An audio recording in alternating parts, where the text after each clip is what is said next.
Simba wa Yuda. Ni wewe peke yako Baba yetu. Hatuna mwingine tena wa kuabudu Yesu. Hatuna mwingine tena wa kuinua asubuhi ya leo Bwana. Ila ni wewe tu Bwana. Ila ni wewe tu peke yako Yesu. Ni wewe ambao unastahili kuabudiwa Mfalme. Nani kama wewe Bwana? Nani kama wewe asubuhi ya leo Bwana? Nani kama wewe Baba yetu? Nani kama wewe Mtakatifu?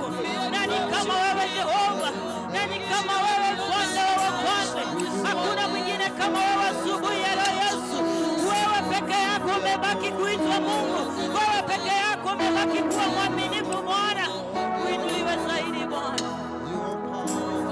Uinuliwe Yesu. Hakuna mwingine kama wewe. Fungua kinywa chako asubuhi ya leo, nena pamoja na Mungu. Tamka jambo mbele za Mungu asubuhi. Hii ni wiki ya mwisho. Mungu wetu amekuwa mwaminifu. Mungu wetu amekuwa baba yetu. Tangu Januari Mfalme amekuwa mwaminifu katika maisha yetu. Baba yetu amekuwa mwaminifu katika jamii zetu. Ya kumwabudu asubuhi ya leo. Una sababu ya kuinua mikono yako mbele za Mungu. Una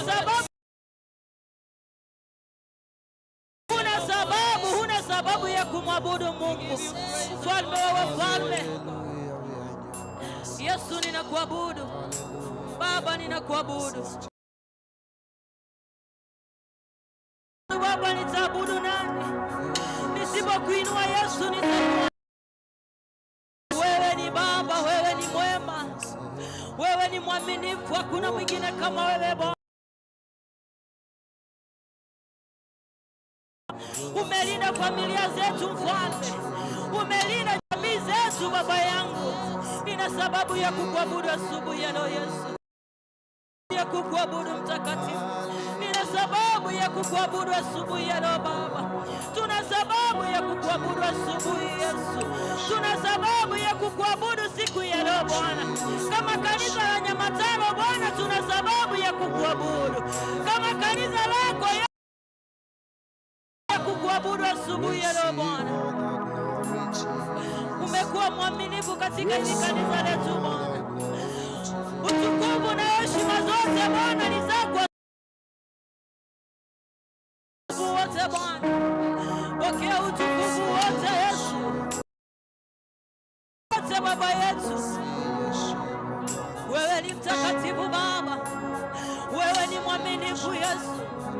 Nani kama wewe Baba? Ningonga muna Nyasaye. Kabuna ema biyabona Nyasaye. Aye wature ndiro mwakombo gima Nyasaye.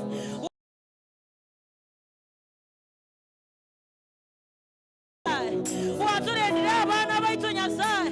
Kware ndiro abagaka baito monene. Kware ndiro abasomba baito Nyasaye. Tuna sababu ya kukuabudu asubuhi ya leo Bwana. Tuna sababu. Lengo letu ni kukuabudu asubuhi ya leo Bwana. Lengo letu ni kukuabudu Yesu. Ni kukuabudu wewe peke yako Bwana. Inua mikono yako mbele za Mungu. Kama Mungu amekubariki asubuhi ya leo, inua mikono yako mbele za Mungu. Ni sala ya kwamba you surrender unto God this morning. God, we surrender unto you this morning, oh Father. We surrender, we surrender, we surrender, we surrender. We bow unto you this morning, my Father, because you are wonderful, Lord. Because you are wonderful, mighty King of glory. There's none to worship this morning, oh Lord. There's none to be glorified this morning, oh Lord. We give all the glory unto you, Jesus.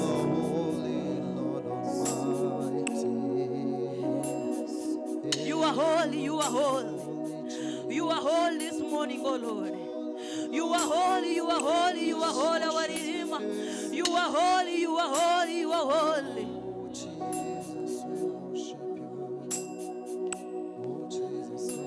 Usikimi mbele za Mungu. Usisimama ukisikia chenye rafiki yako anaomba mbele za Mungu. Nani kama wewe Bwana? Nani kama wewe Yesu? Nani kama wewe mtakatifu wa watakatifu?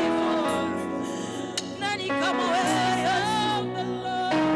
Na iwe yetu mbele zako asubuhi ya leo Bwana, na iwe maombi yetu mbele zako asubuhi ya leo Mfalme. Wacha iwe maombi mbele zako Mtakatifu asubuhi ya leo.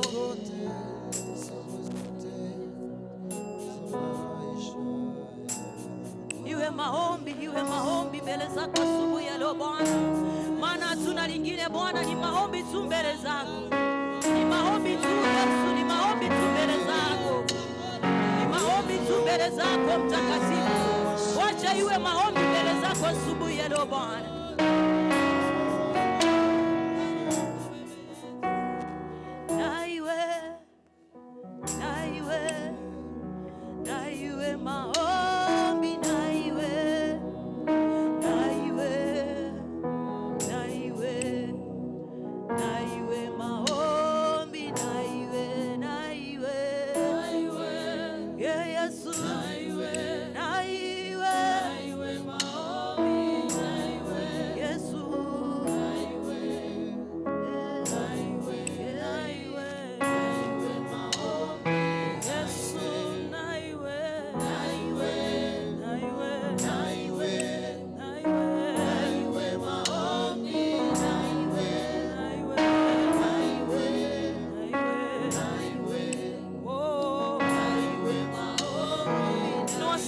Kumwambia na iwe, na iwe, na iwe,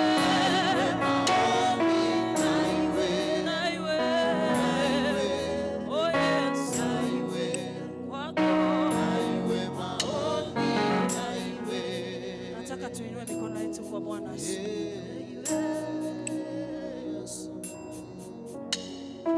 Mangapi ambayo Mungu amefanya katika maisha yetu? Mangapi ambayo Mungu ametupitisha asubuhi ya leo? Ni shuhuda ngapi ambazo Mungu ametupa asubuhi ya leo? Tuna kila sababu ya kumwinulia Bwana sauti zetu. Tumwambie Bwana umbali huu ambao tumefika, hata kufika hii siku ambayo ni tarehe 28. Mwambie Mungu 29, nimwambie Mungu ya kwamba it is all by your grace that I'm here this morning.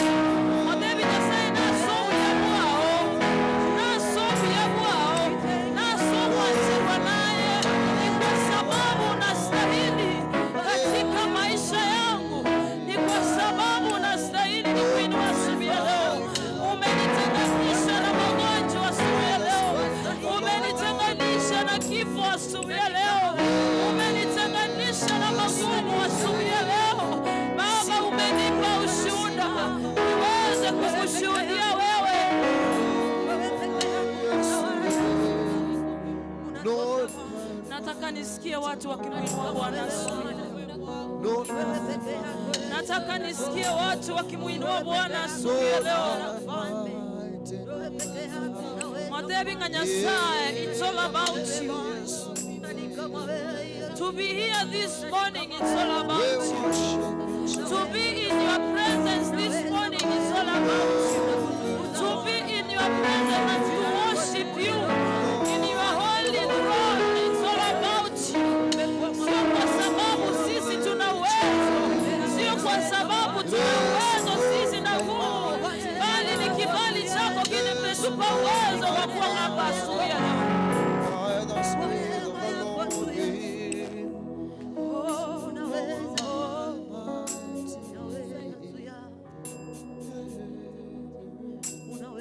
Nani kama wewe Bwana?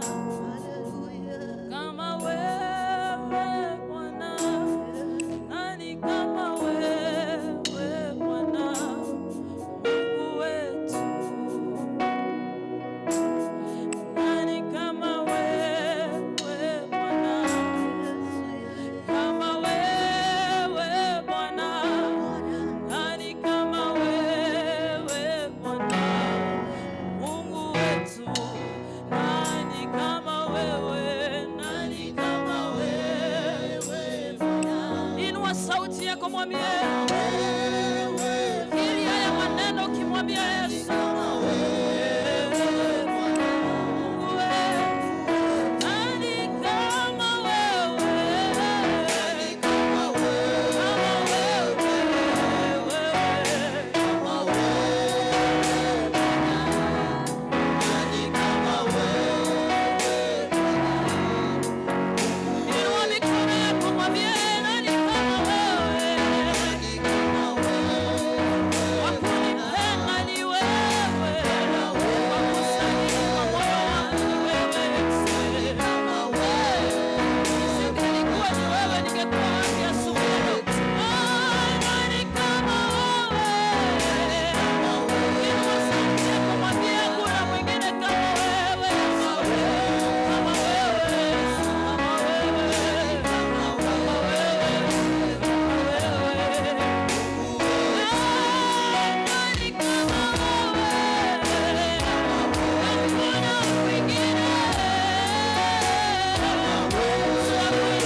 fursa hii. Nataka tuchukue fursa hii. Tuinue sauti zetu kwa Bwana asubuhi ya leo. Tunaelekea kumaliza mwaka. Hallelujah. And all of us tunataka tufuke mwaka. Hallelujah. Hakuna ambaye anataka kupaki katika mwaka huu. All of us tunataka tuende huo mwaka mwingine. Hallelujah. We want to pray for the grace of God to every one of us. Hata wale wako wagonjwa, Bwana awape uponyaji asubuhi ya leo. Hallelujah. It's all about Jesus this morning. Ni Mungu, ni neema yake, ni ushindi wake. Ni kwa sababu ametuwezesha ndio maana tuko hapa asubuhi ya leo. Nale nganya saa tokoreire. Ni mangapi ambayo Mungu amefanya katika familia yako? Ni mangapi ambayo Mungu amefanya kwa watoto wako? Ni mangapi ambayo Mungu amekufanyia wewe mwenyewe? You have every reason to worship the Lord this morning. Hallelujah. Amen. Wengine hawakumaliza mwaka. Wengine wako hospitalini.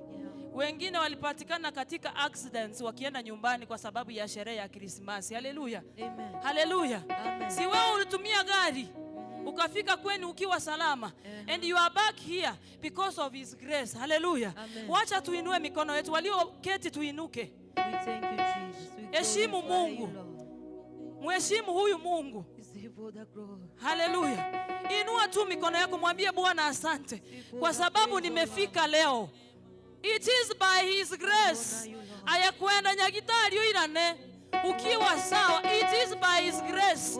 Wewe kwenda nyumbani na kurudi, unaenda kasini unarudi tena ukiwa salama. It is by the grace of God.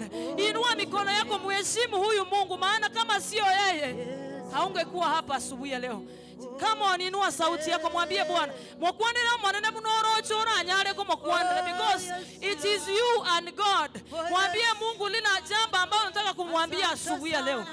Chukua dakika hizi kumwambia Bwana jambo ambalo liko katika moyo wako. Matebi nyasanga kuabwene ile. Asobo gimabwane. Even when I was down, ulikuwa na mimi. Wakati nilipoteza tamaa, yani wakati nilifika mwisho sijielewi, ukanifanya Mungu nikajielewa. Inua sauti yako. It is your business with God this morning.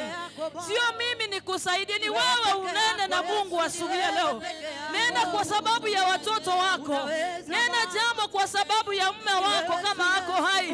Nena jambo kwa sababu ya watoto wako kama wako. Na hata wale ambao hawajakuja wanenea jambo kwa sababu wa utukufu wa jina la Yesu. Kama uninua sauti yako kwa Bwana asubuhi ya leo. Hallelujah. Kama sio wewe Yesu, kama sio wewe Yesu kuwa upande wetu, kama sio wewe Yesu kutupa uponyaji, kama sio wewe Yesu kuwa mtetezi wetu, tungekuwa wapi asubuhi ya leo? Baba pokea sifa, Baba pokea sifa, Baba pokea sifa. Sifa za vinywa vyetu ni kwako asubuhi ya leo. Hata wakati tulikuwa wagonjwa, Baba ulisimama nasi ukatupa uponyaji katikati ya kukataliwa. Wewe ukasimama nasi Bwana. Asubuhi ya leo ni wewe unatosha. Asubuhi ya leo ni wewe unatosha. Asubuhi ya leo ni wewe. Asubuhi ya leo ni wewe. It's all about you this morning. It's all about you this morning. It's all about you, my Father and my King. Hata wale ambao walienda hospitalini Bwana kwa sababu ya kufanyiwa operation, Jehova umewarudisha katika nyumba zao Jehova.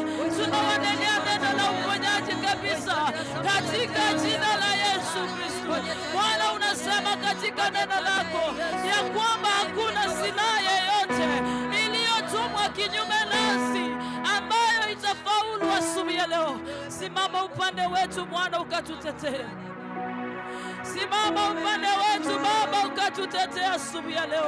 Hata tunapofika mwisho wa mwaka Jehova, simama upande wetu ukatutetee. Tetea wazazi wetu asubuhi ya leo. Tetea watoto wetu asubuhi ya leo. Tetea familia zetu asubuhi ya leo. Tukinge Bwana, wewe ni Mungu wetu. linalokushinda asubuhi ya leo. Hakuna linalokushinda asubuhi ya leo Yesu. Hakuna usiloliweza asubuhi ya leo Bwana. Hakuna usiloliweza. Hakuna usiloliweza mfalme wa amani. Inua sauti yako maana Mungu wetu ashindwe. Inua sauti yako maana Baba yetu ashindwe. Inua sauti yako kwake maana yeye ni mshindi wa washindi. Ana uwezo asubuhi ya leo. Kama wewe mfalme wa wafalme. Usiyeshindwa Bwana, tunakuabudu. Nataka tuchukue fursa hii tena. Tuinue sauti zetu kwa Bwana kwa sababu ya kanisa letu. Bwana asifiwe. Inua sauti yako kwa sababu ya kanisa hili. Mwambie Mungu wewe ndio unayeweza katika kanisa letu. Mwambie Mungu wewe ndio Mungu wa amani katika kanisa letu. Mwambie wewe Mungu ndiye Mungu naye uwezo katika kanisa hili asubuhi ya leo. Kwa watumishi wako ni wewe unaweza. Kwa kila mmoja wetu asubuhi ya leo ni wewe unaweza Bwana. Tunapoingia katika nyumba yako tusiingie bure tu Bwana, bali tuingie tukiwa na moyo wa kukuabudu, bali tukiingie tuwe na moyo wa kukutukuza wewe na kukupa sifa, maana umbali wewe umetuleta Bwana. Ila libaga saba somba bao mwanene mambia Bwana. Hakuna kama wewe. Hakuna kama wewe. Hakuna kama wewe. Hakuna kama wewe. Hakuna kama wewe. It's all about you God. It's all about you Jehovah. Tigemanyikana Nyasaye ngakonyarura sabana bawe Nyasaye. Oh yes. Mungu buna Nyasaye. Yesu. Yesu, kama sio wewe, kama sio wewe, kama sio wewe Yesu, tungekuwa wapi asubuhi ya leo? Kama sio wewe Yesu, tungesema nini asubuhi ya leo? Kama sio wewe kwa upande wetu, tungeitwa nani asubuhi ya leo? Kama sio wewe umekuwa mtetezi wetu, tungekuwa wapi asubuhi ya leo Bwana? Utawale Yesu. Tawala Bwana. Umetukuka Yesu. Tawala mfalme. Bila wewe Yesu hatuwezi. Bila wewe hatutaweza Bwana. Umetukuka mtakatifu. Bila Roho wako mtakatifu Bwana hatuwezi. Achilia Roho wako mtakatifu Bwana kwa watoto wako.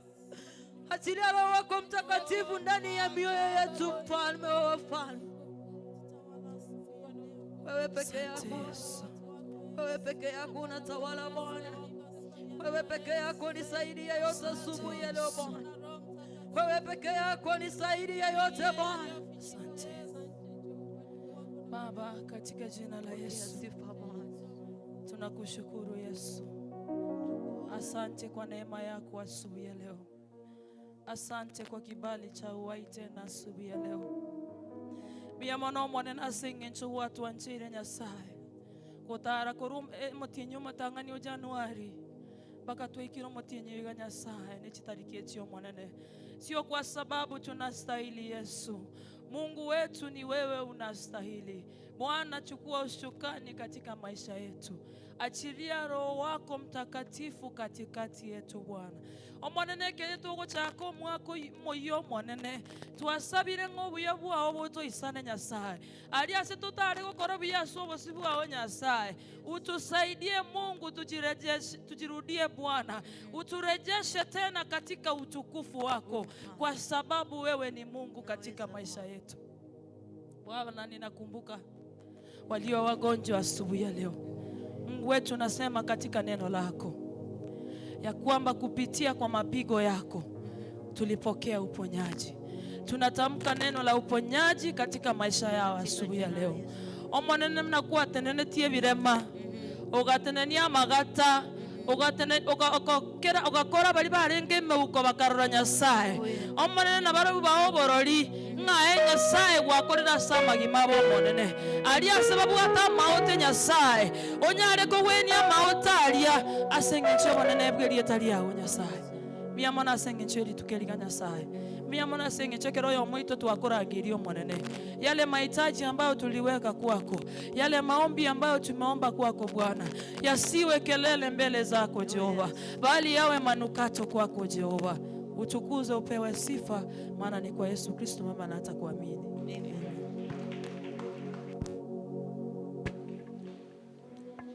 Bwana asifiwe. Praise Jesus. Bwana asifiwe. Amen. Salimia mwenzako, mwambie karibu sana katika nyumba ya Bwana. Ni Jumapili ya mwisho ya mwaka wa 2024. Tumebakisha tu siku 3 tumalize mwaka. Na tunaomba Mungu kwamba atulinde hizo siku 3 tuweze kuona mwaka mpya, mwaka wa 2025. Nachukua hii fursa nikikaribisha kila mmoja katika nyumba ya Bwana. Karibu sana wale walio wageni ambao wametutembelea siku ya leo. Tumewakaribisha. Karibu sana katika nyumba ya Bwana ili tuweze kubarikiwa pamoja. Naenda kuleta matangazo ya Jumapili ya leo. Nikianza na kushukuru wote kwa sababu ya ile bidii ambayo tumeweka kwa kufanya kazi ya Bwana mwaka huu mzima. Na ninajua kwamba tukimaliza tutamaliza strong na tukianza mwaka mpya tutaanza kwa nguvu zaidi. Na yote ni kwa sababu ya Mungu ambaye tunamuita kila siku. Tutakuwa na endi ya kesha. Tutakuwa na kesha ya kumaliza mwaka na itakuwa hapa kanisani 31st on Tuesday usiku kuanzia saa 2 jioni hadi saa 6 ya usiku. Saa 2 ya jioni hadi saa 6 usiku 31st. Tarehe 31 ambayo ni Jumanne, na hii itakuwa ni ibada kubwa ya kumpa Mungu shukrani, kumalizia mwaka na kuanza mwaka wa 2025 tukimshukuru Bwana. Tutakuwa na fellowship on Tuesday. Fellowship zetu last week tulizifanya on Tuesday, na asante sana all apostles kwa coordinate your fellowships. Fellowships zilifanyika Jumanne last week, na hii wiki pia tutafanya Jumanne 31st. Tutakuwa na fellowships zetu, na pia naendelea kuuliza apostles tujipange ili tuweze kupanga fellowships zetu mahali tutakutana, tukiendelea na kumalizia our lesson in preparation for fellowship evaluation ambayo tutafanya tarehe 5.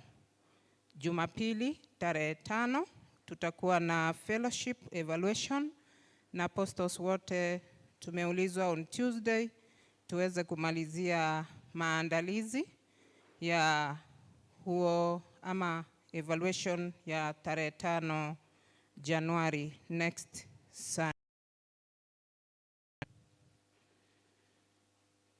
Tarehe 1 Jumatano hapa kanisani kwa ibada ya mwaka mpya. Tarehe 1 Januari ambayo ni Wednesday tutakuwa alikwa. Tuko na Thanksgiving envelopes, bahasha moja.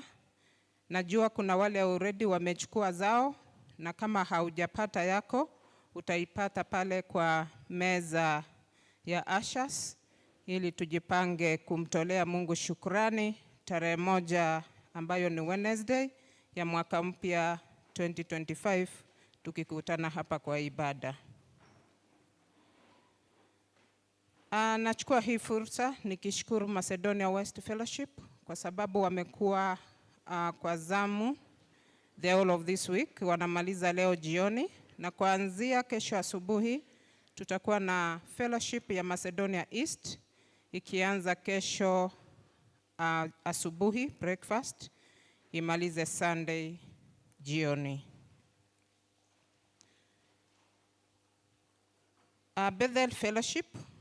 Bethel Fellowship itakutana kwa Nancy Arisi.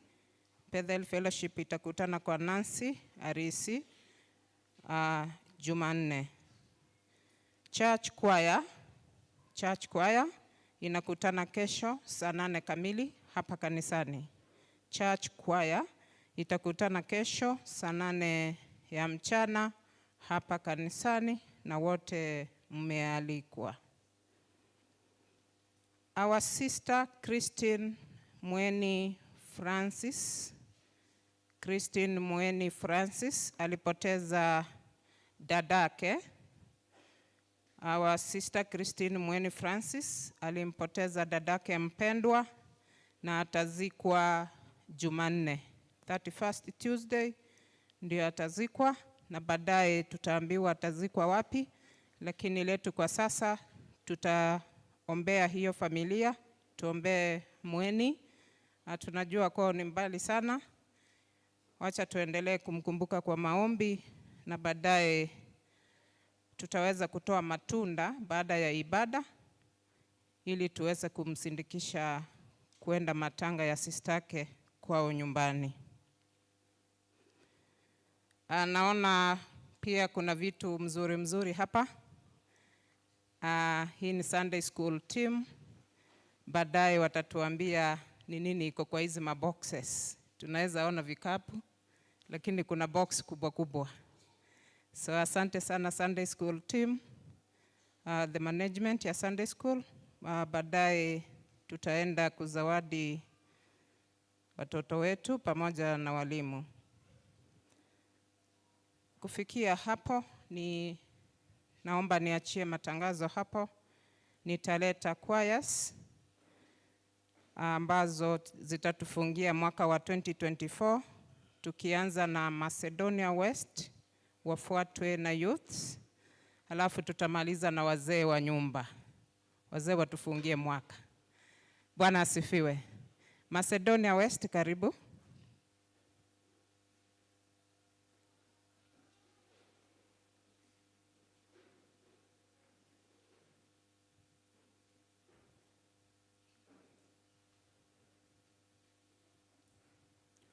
Ni kama Macedonia West wako mbali.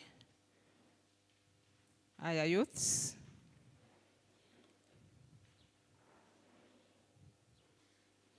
Youths, wale mko juu, mko hapa chini.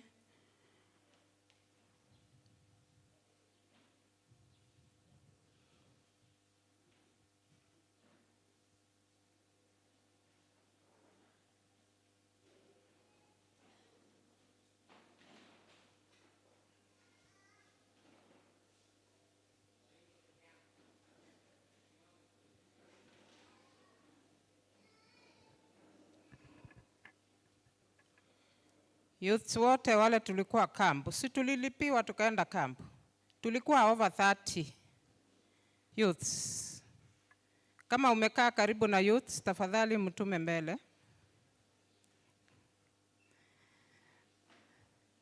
Karibu.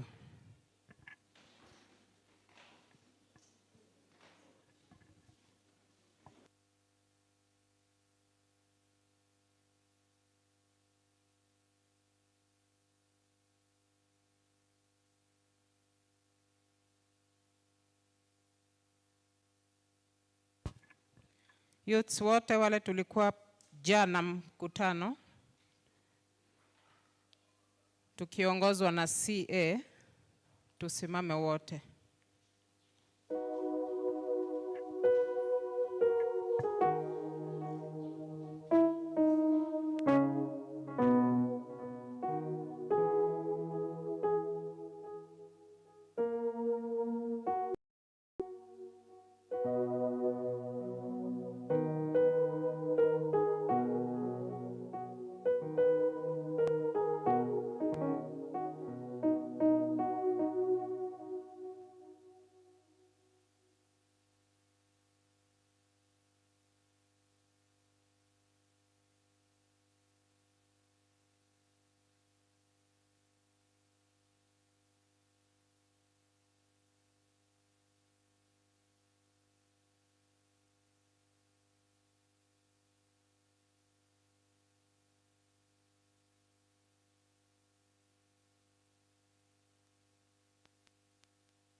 Asante sana youths. Wazee, Solomon.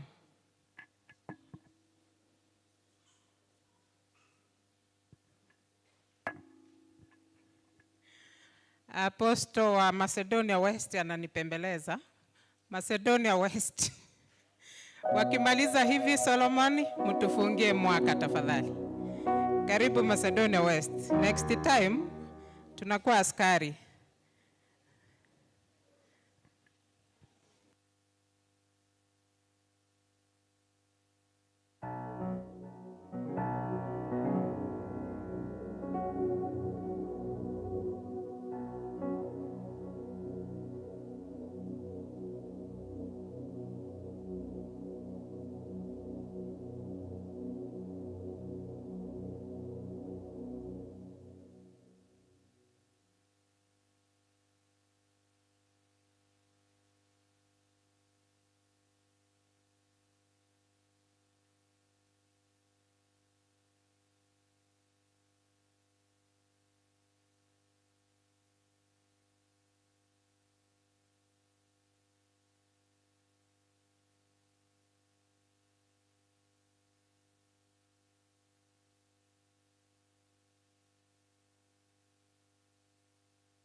Solomon, karibu. Solomon.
next week, all fellowships watakuwa choirs. All fellowships watakuwa choirs kwa sababu tutakuwa na fellowship evaluation. Bwana asifiwe.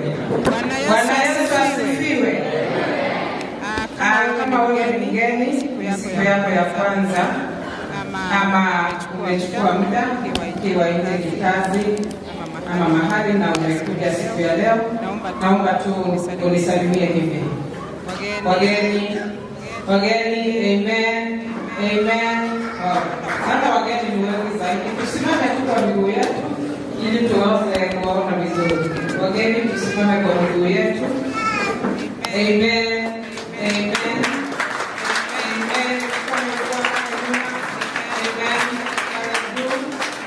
Amen.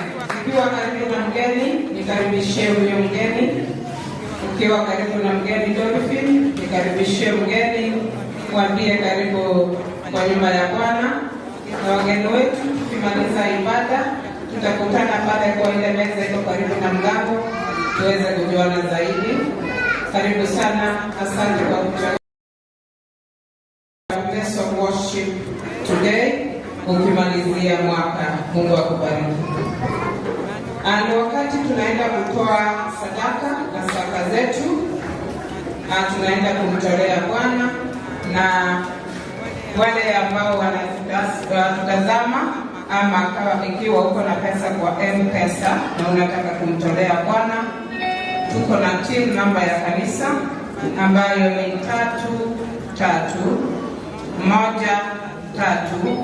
331388. Till namba ya kanisa 331388. Tunaenda kwa Bibles. Utaweka business number hiyo nimesoma 331388. Itakuletea jina Nyamataro PAG Church.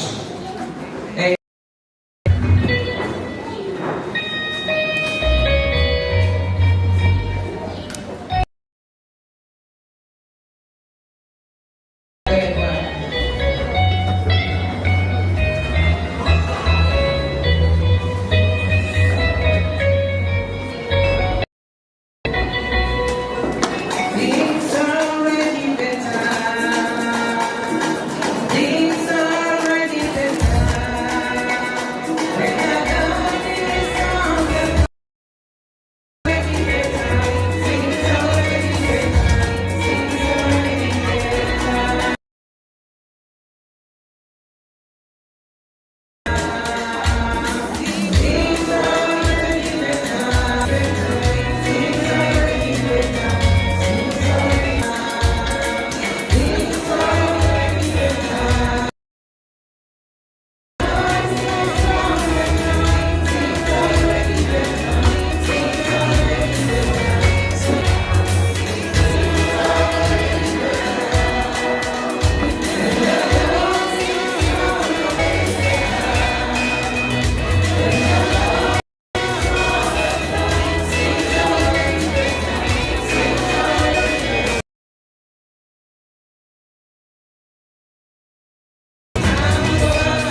sadaka.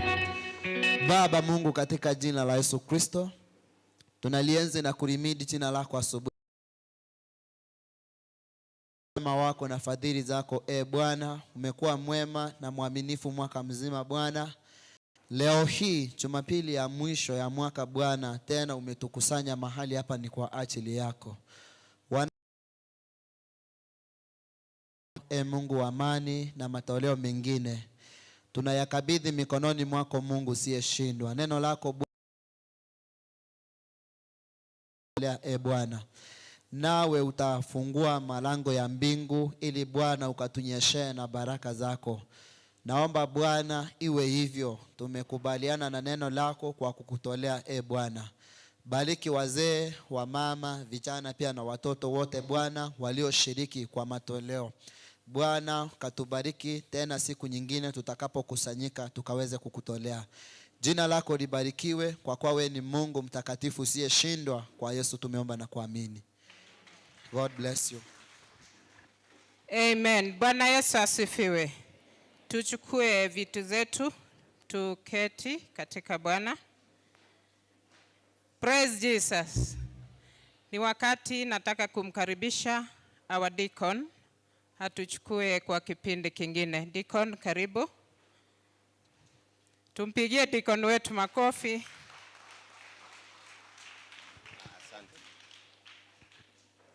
Asante sana secretary kwa kipindi ambao umetuongoza.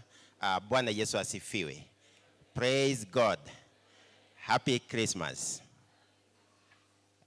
Nasema hivyo kwa sababu najua Christmas Day hatukuwa wote hapa. Wengine tulikuwa tumesafiri mashinani.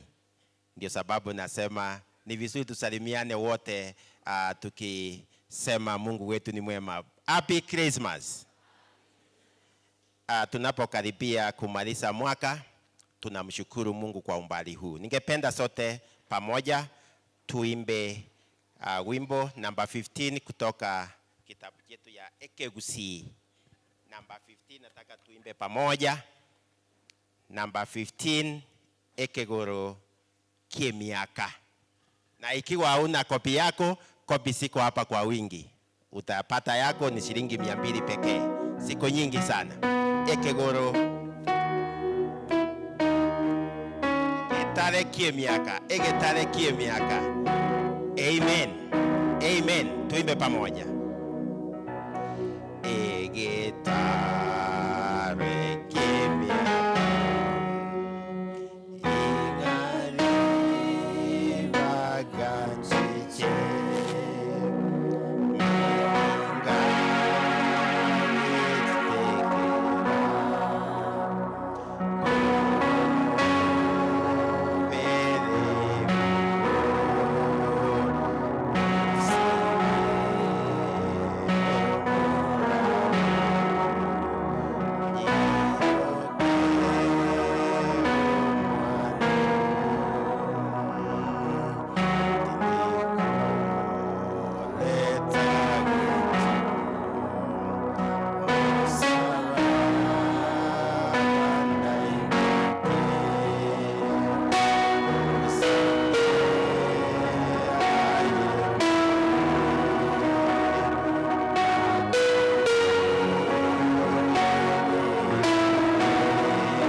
ningependa mmoja wetu atusomee kitabu ya Exodus verse 33, chapter 33 verse 13, na mwingine asome Psalms 103 verse 7. Exodus Okonganya 33 verse 13. Chapter 33 verse 13. Psalms 103 verse 7. Ulionyolile ekegusii itakuwa vizuri. Exodus 33:13. Aseigo Onye nanyolire ogwancherwa ase obosio bwao onye nanyolire ogwancherwa ase obosi bwao nagosabire onyorokie chinchera chiao erinde inyare gokomanya na konyora ogwancherwa ase obosio bwao. Amen. Naende rigereria ng'a abanto begesa kweke n'abantu bao bale. Abantu begesa kweke n'abantu bao bale. Amen. That is Exodus 33:13. Psalms 103 verse 7.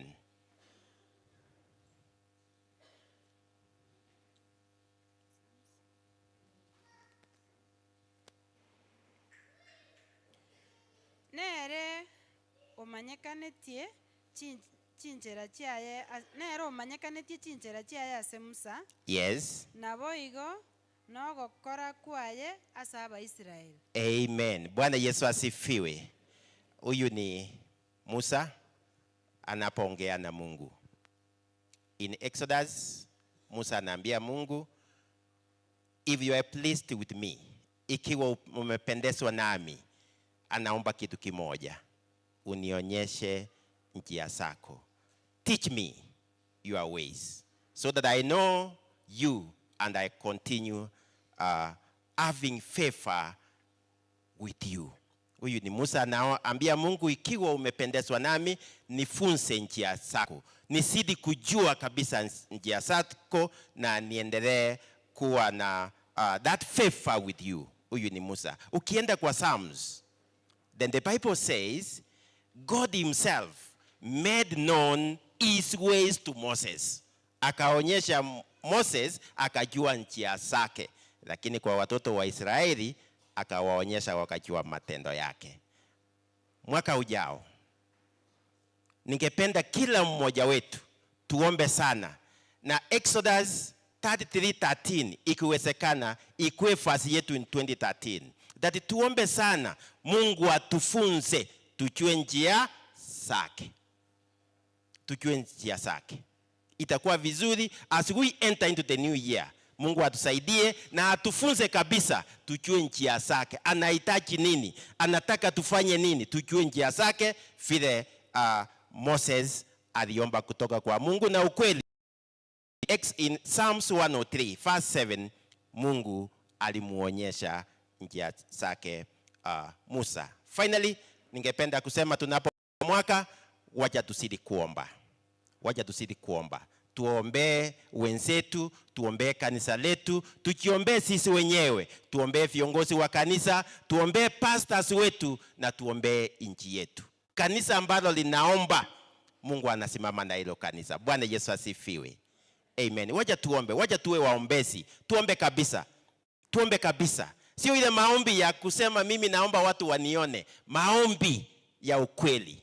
Bwana Yesu asifiwe. Maombi ya kweli. Ukikaa kwako, ombea kanisa. Ukikaa kwako, ukiwa mahali popote, kumbuka familia yako, kumbuka wenzako, kumbuka viongozi wa kanisa, kumbuka pastors wetu, na Mungu wetu atasimama pamoja nasi. Leo ni Jumapili ya mwisho in the year 2024. Mungu ametembea nazi kutoka mwanzo. Na siku ya leo tuko na zawadi hapa mbele, ni kwa sababu ya Sunday School. Last week tulisawadi Apostles is one of the classes in Sunday School. Kwa hivyo the other classes ambao silibaki, walimu wetu, viongozi wetu wa Sunday School wamejipanga, wametuletea hizi zawadi. Kwa hivyo ningependa secretary wa Sunday School pamoja na superintendent wa Sunday School wakuje mbele, ikiwa treasurer yako wakuje mbele, wao ndio watatuonyesha vile hizi zawadi zimepangwa. Bishop, karibu sana tunaposawadi wanafunzi wetu wa Sunday School. Karibu Bishop. Tutaanza na wanafunzi. Secretary, Superintendent na Treasurer wa Sunday School wakuje, watatuonyesha vile hivi vimepangwa. Nitasoma majina. Secretary na Superintendent watatambua zawadi, watapatia Bishop akisawadi wanafunzi wetu. Nafikiria wanafunzi wametolewa from all our classes. Nimepewa majina ina a list.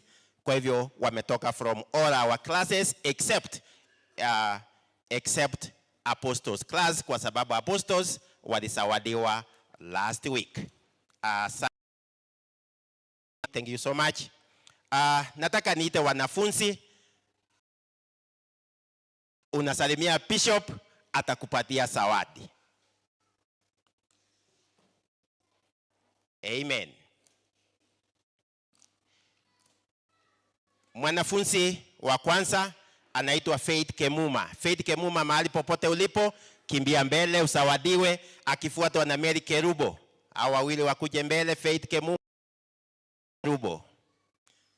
Faith Kemuma, tumpigie makofi. Faith Kemuma ndio hiyo, na Mary Kerubo. Asante sana wanafunzi wetu kwa kazi nzuri. Faith Kemuma na Mary Kerubo, asante. Zawadi mzuri. Asante. Mwingine ni nani? Faith na ni nani? Mary. Okay. Tunakuja kwa mwingine. Edith Onkwale pamoja na Natalia Jela. Edith Onkwale, Natalia Jelagat. Natalia, Edith awako, zawadi sao maybe sitawekwa kando. Naona mzazi anakuja, labda atatuambia amekuja kwa sababu ya mwanafunzi mgani.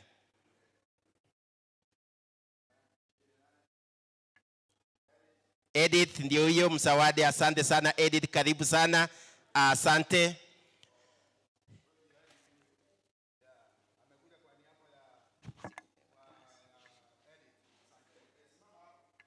Asante sana. Tunaenda kwa Fefa Kerubo na Grace Omambia. Fefa Kerubo, Grace Omambia na Dylan Onchoke. Grace Omambia, Dylan Onchoke. Asante sana.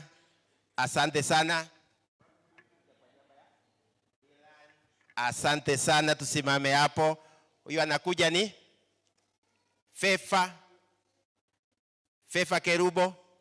Yes.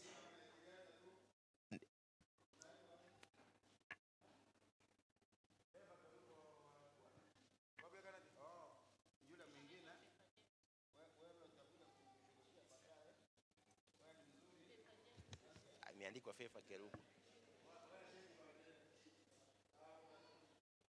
Fefa Kerubo hayuko. Kwa hivyo tutaingia kwa zawadi yake, iwekwe kando.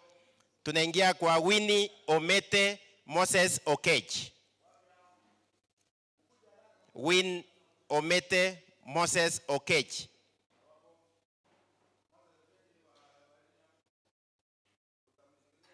Daria James na Meshak Ongesa. Hii majina tumepewa kutoka kwa walimu of different classes. Ni vile hawakuweka klasi kwenda mbele, lakini wanafunzi wanajichua. Yes. Daria James, Meshak Ongesa. Okay. Sawa. Moses Okech. Asante sana. Tunaingia kwa Blessing Sadasa, Karen Thomas na Irado Moyo. Blessing Sadasa, Karen Thomas na Irado Moyo. Huyo ni Blessings. Asante sana. Karen Ayuko, Irad ndio huyo anakuja. Asante sana. Next, Farao. Lydia Kwamboka, Dorcas Farao. Asante sana. Irad. Asante sana.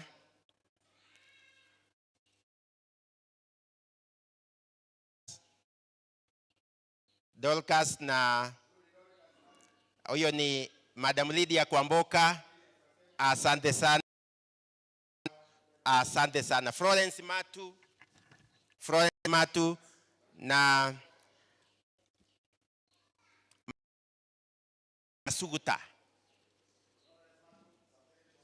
Nyasuguta Matiro kutoka Ekegusi Adult. Nyasuguta Ayuko Munge, Lucila Onyango na Andrew Munge, nafikiria ni kutoka Lucila Onyango na Andrew Munge. Asante sana, thank you so much. Catherine Mora. Asante. Stella Maris Ochengo, Caroline Momanyi. Catherine Mora ndio sijaona. Catherine, asante. Alikoka Mwanja. Janet Juvenalis with Krista Marita and Francis Juvenalis.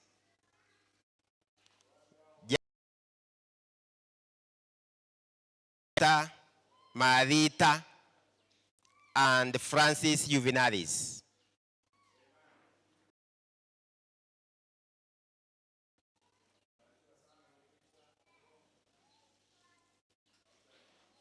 Asante. Nene jambo moja awaombee ndio tuingie kitengo kingine. Kwa hivyo tunaombea mema. Bwana wabariki sana kwa sababu ya bidii na aendelee kuwaongezea. Mje mapema tubariki kuwa tunapofika katika mafundisho ya Sunday School. Kwa hivyo Bwana wabariki sana. Waje niweze kuwaombea. Hiyo zawadi ni kidogo na Bwana akawatendee mema. Baba tunakushukuru kwa sababu ya wanafunzi wa Sunday School ambao wameweza kusawadiwa katika mkutano huu siku ya leo.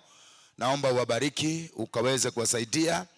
Mara nyingi wanachukua muda wao, wanakuja mapema, wanakuja wanafundishwa. Mungu wa majeshi, naomba kwamba yale ambao wanafundishwa yakaweza kuwa ya maana na ya baraka katika maishani mwao.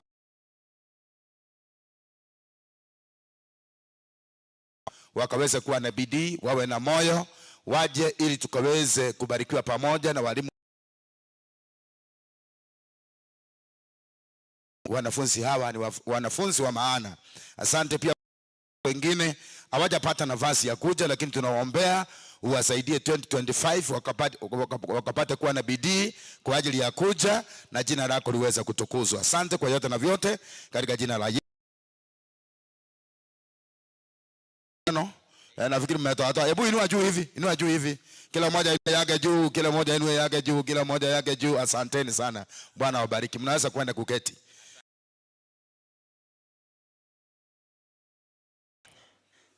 Sasa tunaingia kwa kitengo cha walimu ambao wanafunza wanafunzi wetu.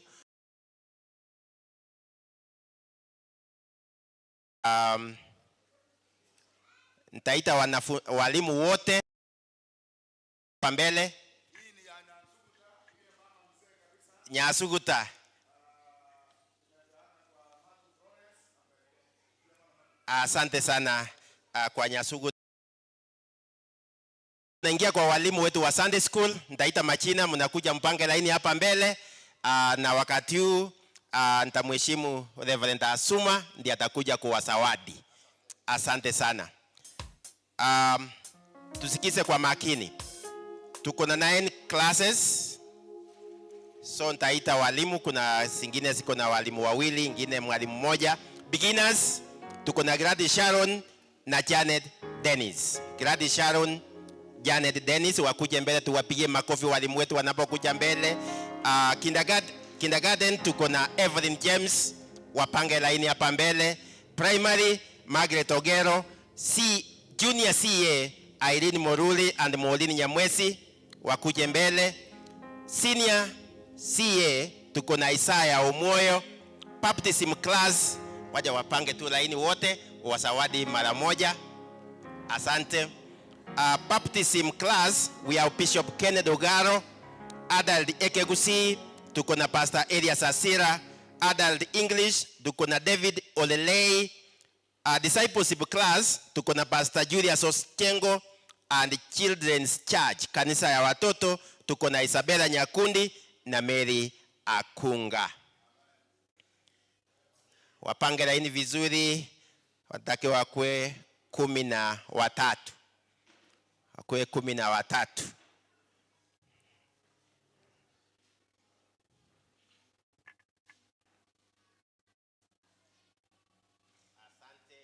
Asante.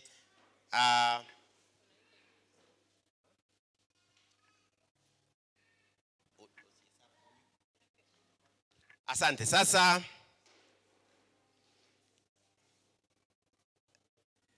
nakuita, unakuja unachukua zawadi na unabaki kama umesimama tu hapo. Gladys Sharon ikiwa wako. Gladys Sharon ayuko, atachukuliwa na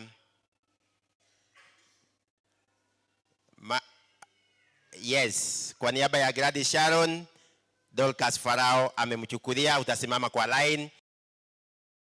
Karibu sana, salimia Reverend. Asante sana. Evelyn James. Evelyn James. Evelyn James ako hapo. Asante sana. Primary tuko na Margaret Ogero. Margaret Ogero.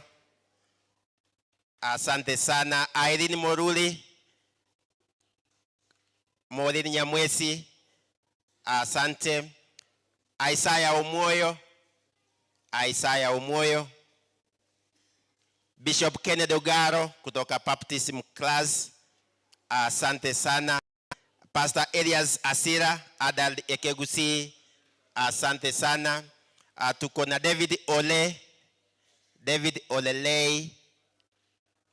Ayuko. Nani atamchukulia kutoka Adult English?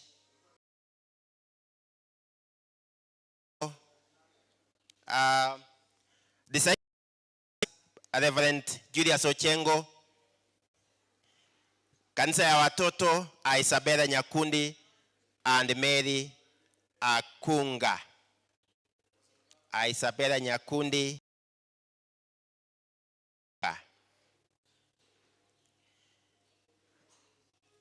Asante sana. Maybe Reverend utanena neno ndio uwaombe.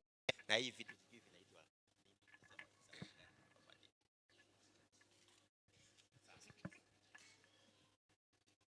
Bwana asifiwe. Tunaomba Mungu awabariki. Wale wengine pia tuzidi kutia moyo na kujitolea kwa kazi ya Bwana. Hii unaweza hata kuweka vitu nyingi sana ndani. Kama una mahali pa kuweka wengine kadhaa. This is a very wonderful basket ambayo itafanya ni multi-purpose. Kwa hivyo wacha Mungu tunakushukuru na kulisifu jina lako. Asante ya neema ya siku ya leo. Asante kwa sababu ya wakati ambao tunaenda kumaliza na pamoja na apostles Bwana. Asante kwa sababu ya kazi ambayo wamejitolea kuifanya. Na Bwana, wakati huu tumewazawadi, tunaomba kwamba Bwana neema ikashuke juu yao. Asante kwa sababu tunapofuka mwaka, hata tukianza mwaka Ariva, Mwenyezi Mungu ukawainue katika maisha ya kiroho wanapotafuta mambo ya Biblia zaidi. Kwa Yesu tumeomba na kuamini. Amen. Asante sana. Tukimalizia, wapaki nyuma ndio wachukue. Hizi ni zawadi za watoto wetu, kanisa ya watoto. Kwa hivyo tukimaliza, watoto wote kanisa ya watoto wataenda huko chini. Naona kuna juice za watoto, kuna chakula ingine hapa. Kwa hivyo watoto wote wale wa kanisa ya watoto, sio wale wakubwa watabaki hapa juu, lakini watoto wote wa kanisa ya watoto tutapepa viti vyetu, tuende pole pole mpaka kanisa ya watoto. Nataka nimpatie Apostle Isabella, maybe wewe utawacommand vile watatoka. Karibu sana. Halo watoto, habari zenu? Mko wapi? Naomba tafadhali kwa jina la Yesu mushuke pole pole, tuteremuke tuende kanisa letu, hapo ndio tutapata zawadi zetu.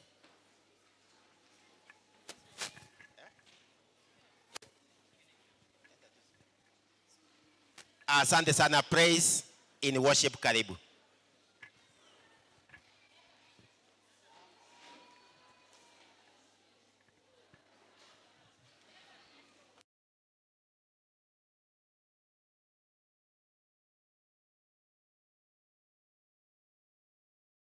Watoto watoke pole pole. Asante.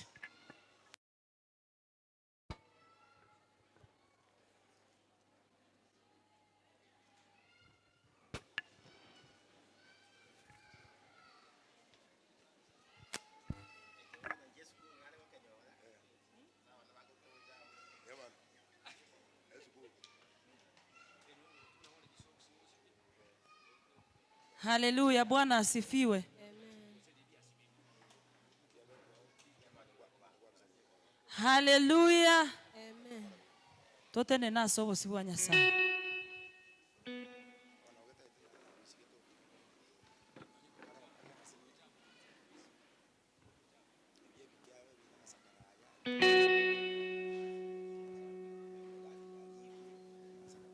Salimia jirani yako, mkaribisha tena kwa ibada ya pili. Haleluya. Wangapi wamebarikiwa umbali huu? Wakati umeangalia tangu asubuhi, si umeona maneno ambayo Mungu amefanya ni mazuri katika maisha yetu? Haleluya. Tuko kanisani kweli? Ni wangapi wako hapa? Ni wangapi wamefurahia umbali huu? Wapi shangwe na vigelegele kwa Yesu?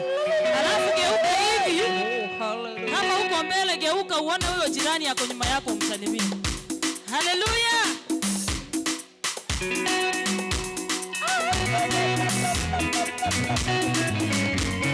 Alafu acha nisikie shangwe na vigelegele kwa Yesu.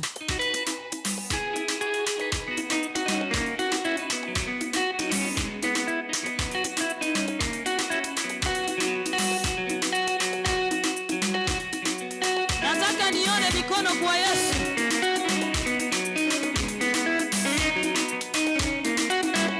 Mungu Baba, nimesikia habari zako leo hii Baba, nataka nione kwa macho.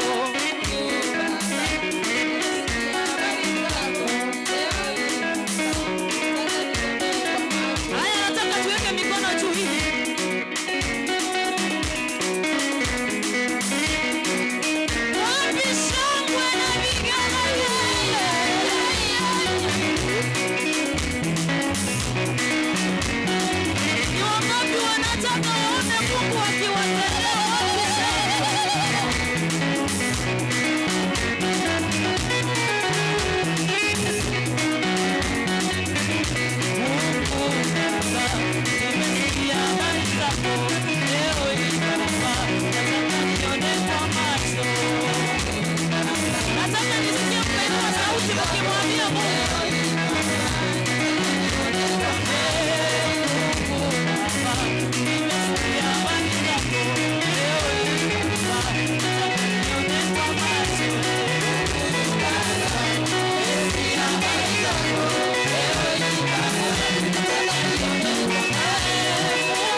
Umetenda makuu. Umetenda mema katika maisha yetu Bwana. Umetenda makuu asubuhi ya leo. Tunakuhimidi kwa sababu wewe ni mfalme kwetu. Wewe ni baba yetu. Wewe ni mwenye nguvu.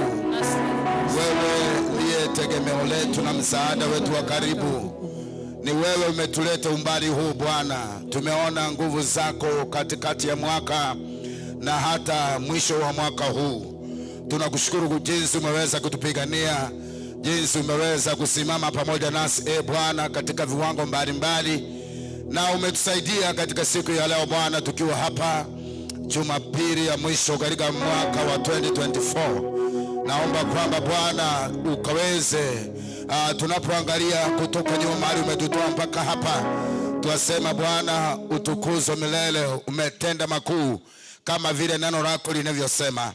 Asante kwa sababu matendo yako ni ya ajabu juu ya maisha yetu. Bariki kila mmoja ambaye ameingia katika nyumba ya maombi. Bariki kila mzee, bariki kila mama, bariki viongozi wa kila njia walio katikati yetu, wageni wetu ambao wamekuja siku ya leo kushiriki pamoja nasi, wengine ambao Bwana wamekaa nje kwa muda kwa sababu ya kikazi. Bwana umewasaidia, wamekuja mahali hapa kumaliza pamoja nasi mwaka.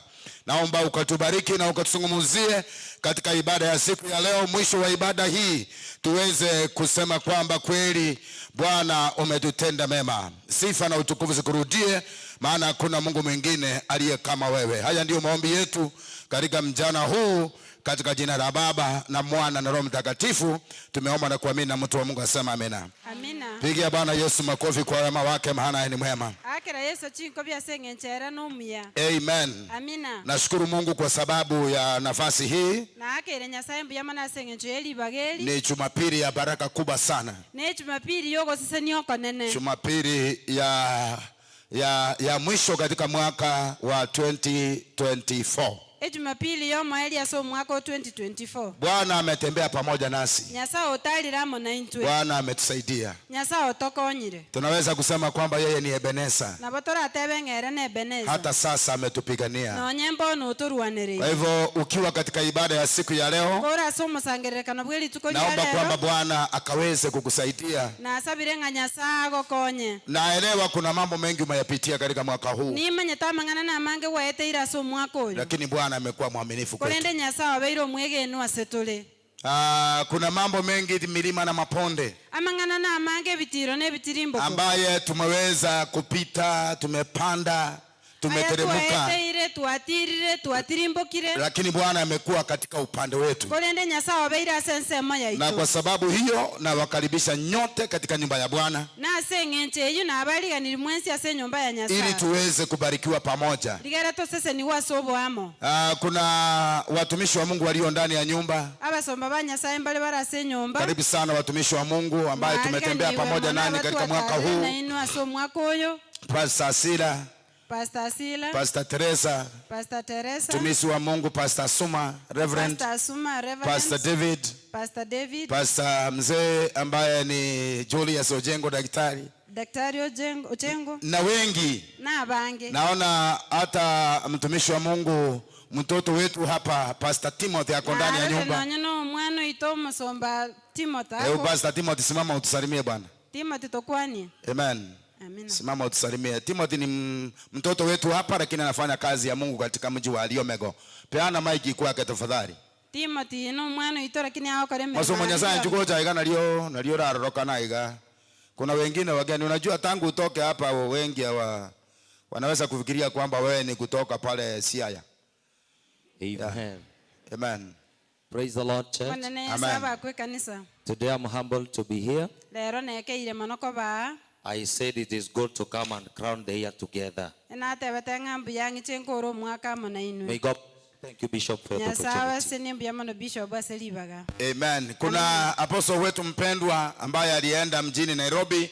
Apostle Beki, tafadhali, na nimefurahia kukuona. Karibu tusalimie tafadhali. Apostle Beki, karibu sana utokuani. Beki ni wetu hapa. Beki noyo ita. Sio kutoka Central. Talio Central. Alienda kufanya kazi maeneo ya huku Nairobi, lakini yeye ni wetu hapa. Nairobi, lakini noyo ita. Amen. Amina. Yeah. Hiyo Bishop. Hebu songa pande hii, wanasema network iko pande hii. Thank you, Bishop, for the opportunity. Bishop aselibaga. And all the pastors of our church, Nyamataro PAG. Na pastor bonse ba Nyamataro PAG. All the apostles. Aba apostle mwensi. The leadership of the church. Aba raibe kanisa. And all of us. Na twensi. Praise the Lord. Manene Yesu abakwe. Praise the name of the living God. Manene Yesu abakwe. I'm happy to be with you today. Na agokire ko ba manene rero. I've been away for a short while. And I missed you. I'm happy to be with you. I always see you online. And normally I say this is my church. And I'm happy to be associated with this church. I fellowship at Sitam Ngong. And when I was coming, I spoke to my group. We call it a safari group, e-fellowship. I told them I was coming, and they gave me greetings. Do you receive them? And I want to greet everyone. That baby, that young man, yeah, safari group yangu.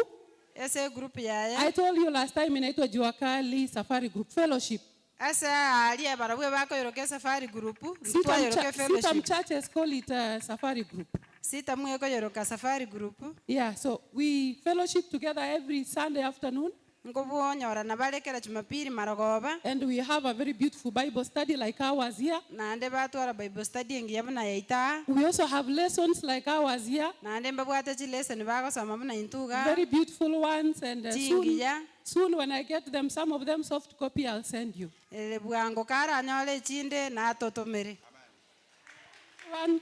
Bishop, just one thing, just 1 minute. I want to leave you with this verse. 2 Corinthians chapter 5. Let's go there, all of us. Hiyo ni salamu yangu tu. Nawapenda sana. I love you so much. I miss those fellowships. I miss that fellowship down there. Carmel. I miss Goshen. I miss Macedonia. Jerusalem East. Jerusalem West. Jordan. Fellowships. And I miss you all. 2 Corinthians chapter 5 verse 17. Can someone read for me in English? Here too. I just want to read that and then I sit. 2 Corinthians 5:17.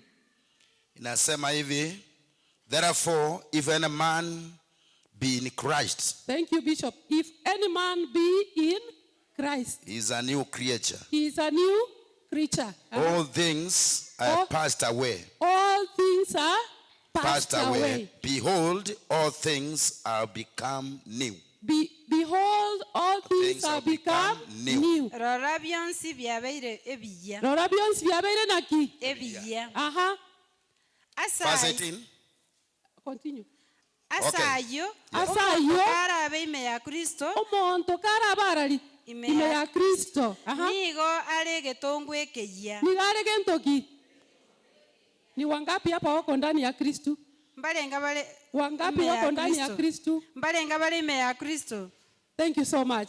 If you are in Christ, everything about you is new. The day you enter into Christ, and Christ enters into you, everything becomes new. Your body becomes new.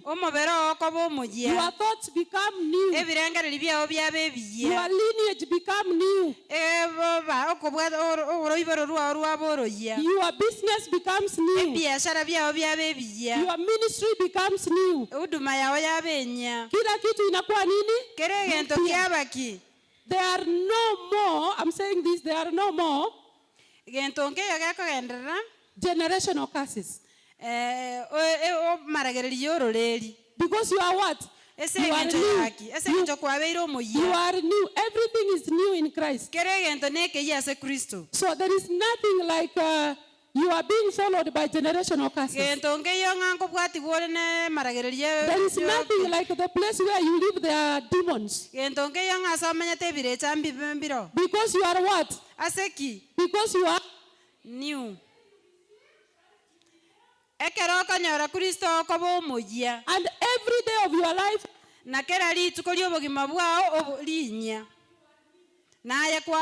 everything you do is new. Everything you say is new. The thoughts that go in you are new. Your heart is new.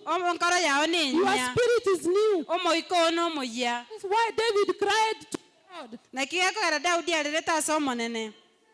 Send me a new spirit and a new heart. That is the heart God gave you when you got saved, when you received Christ. My prayer for you, remain new. Remain new. Nothing follows you from the past. The Bible says the past is gone.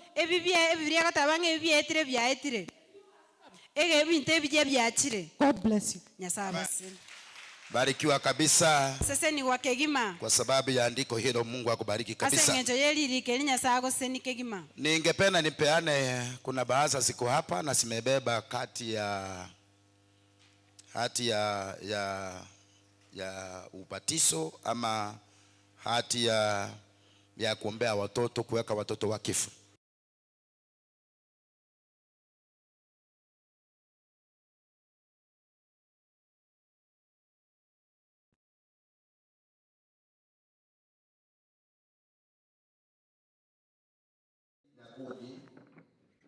Kuna Geoffrey Prince Odhiambo, kuna Gifton Ozongo Omambia, kuna Makla Nyaboke Levi, kuna mwingine anaitwa Beatrice Mora Nyabero, na kuna mwingine anaitwa Caleb Baraka Osoro. So hawa ni wale ambao wamepeana huku kwa waliobatishwa ama watoto wao wakawekwa wakifu kwa Mungu. Na kama ulibatishwa na hauna kati ya ubatisho, unaweza kuifuatilia kwa ofisi, utapewa.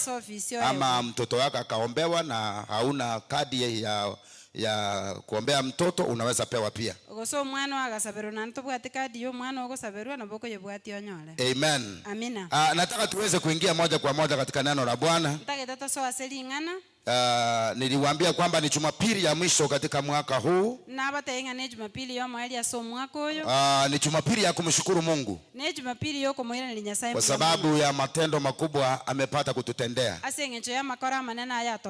Nilisema kwamba Bwana ametembea pamoja nasi tangu tuanze Januari.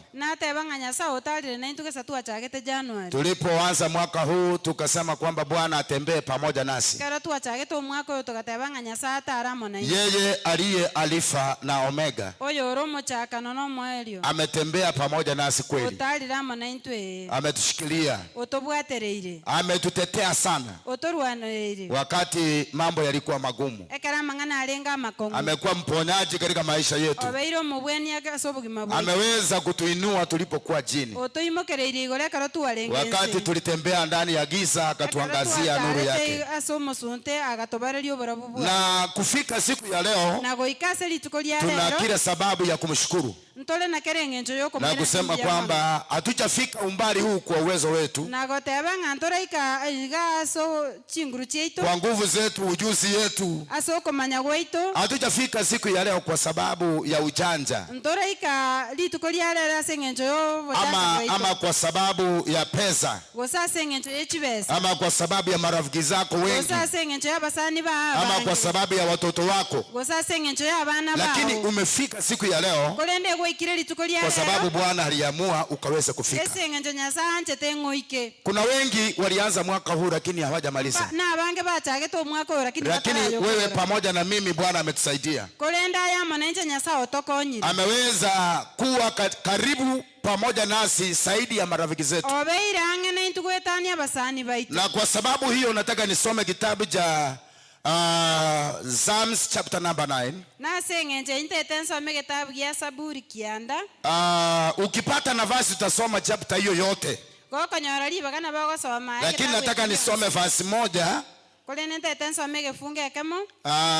ili tuweze kubarikiwa. Verse moja na mbili.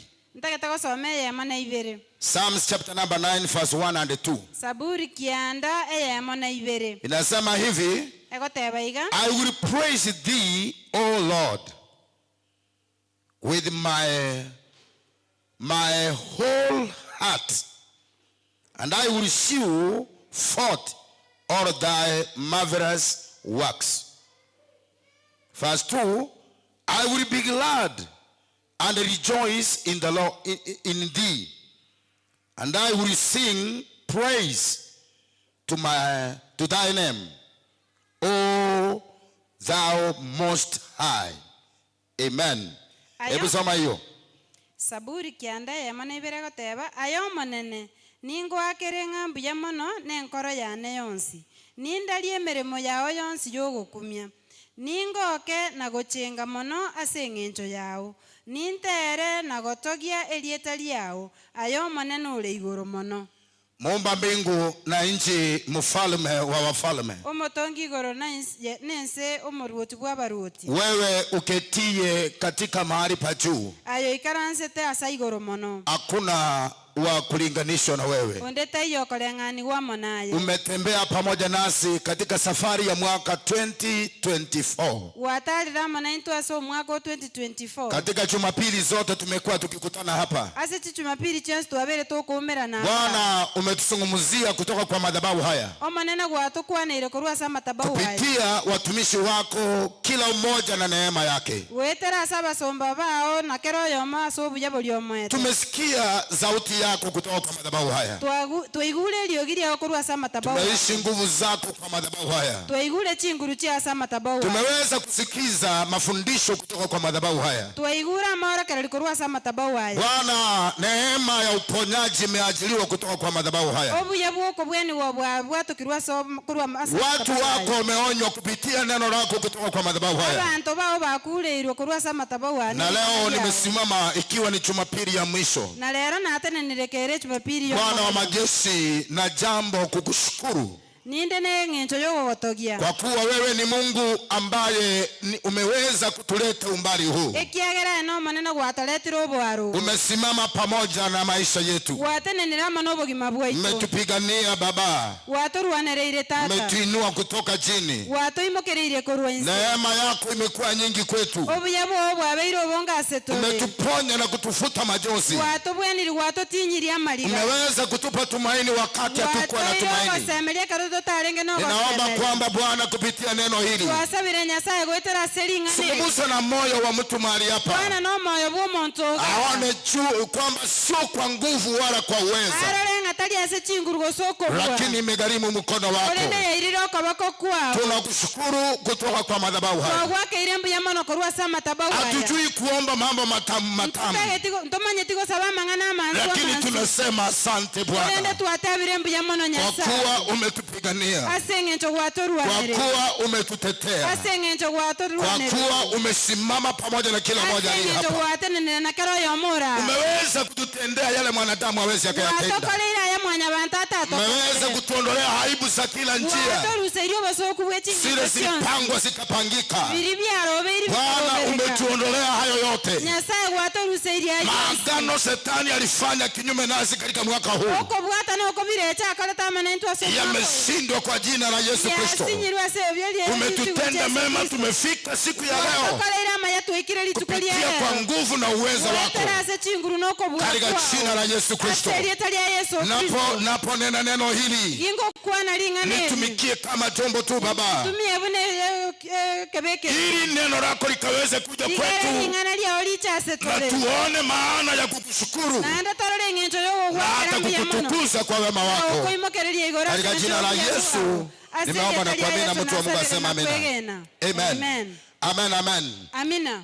Kitabu nimesoma kitabu nasomire Psalms chapter number 9. Saburi kianda Ni kitabu ambayo ama kitabu cha Saburi, kitabu ya Saburi ama wimbo wa Saburi. Gosogotera wa Saburi Umeweza, watu wengi wameandika abantu abange balikire, lakini sehemu nimesoma chapter 9 asa nasoma kianda imeandikwa na Daudi. Igelikire na Daudi. Daudi ndiye ameandika chapter 9. Daudi nero ligete kianda na anazungumzia igagukwanera mambo yale ambayo yanapatikana mazito pale. Amangana aliakonyorekana orra marito. Anamshukuru Mungu akomotogia Nyasaye jinsi ameweza kuwa Mungu mwenye nguvu katika maisha yake. Anamshukuru Mungu kwa sababu ya haki ambaye inapatikana kwa Mungu peke yake. Pia anamshukuru Mungu kwa sababu ya msaada ambaye Mungu anapeana. Uwezi kupata msaada huo kwa mtu yeyote. Na pia anamshukuru kwa jinsi aliweza kumsaidia akaweza kupigana vita akapata ushindi na wale wapinzani wake.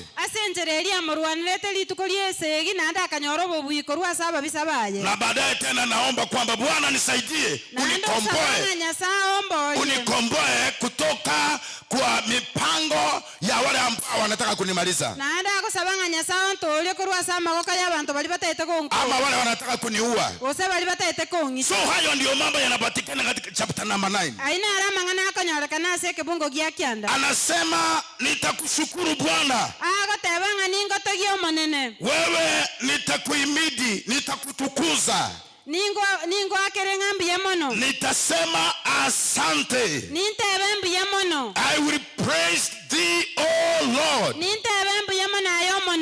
with the whole of my heart. Nitakushukuru Bwana na moyo wangu wote, ama kwa moyo wangu wote, na vyote vilivyomo ndani ya moyo wangu vinavyopatikana katika vilindi vya moyo. Nitakutukuza. Anapoangalia anaona vile Mungu amekuwa Mungu katika maisha yake. Anasema nitashuhudia matendo yako makubwa ambaye umepata kunitendea. Anajaribu kumwambia kwamba nitatoa ushuhuda mbele ya watu wengi yale ambayo umeweza kunitendea. Kwa hivyo Daudi anaangalia kutoka nyuma, anaona neema ya Mungu ambaye iliyetembea pamoja na yeye.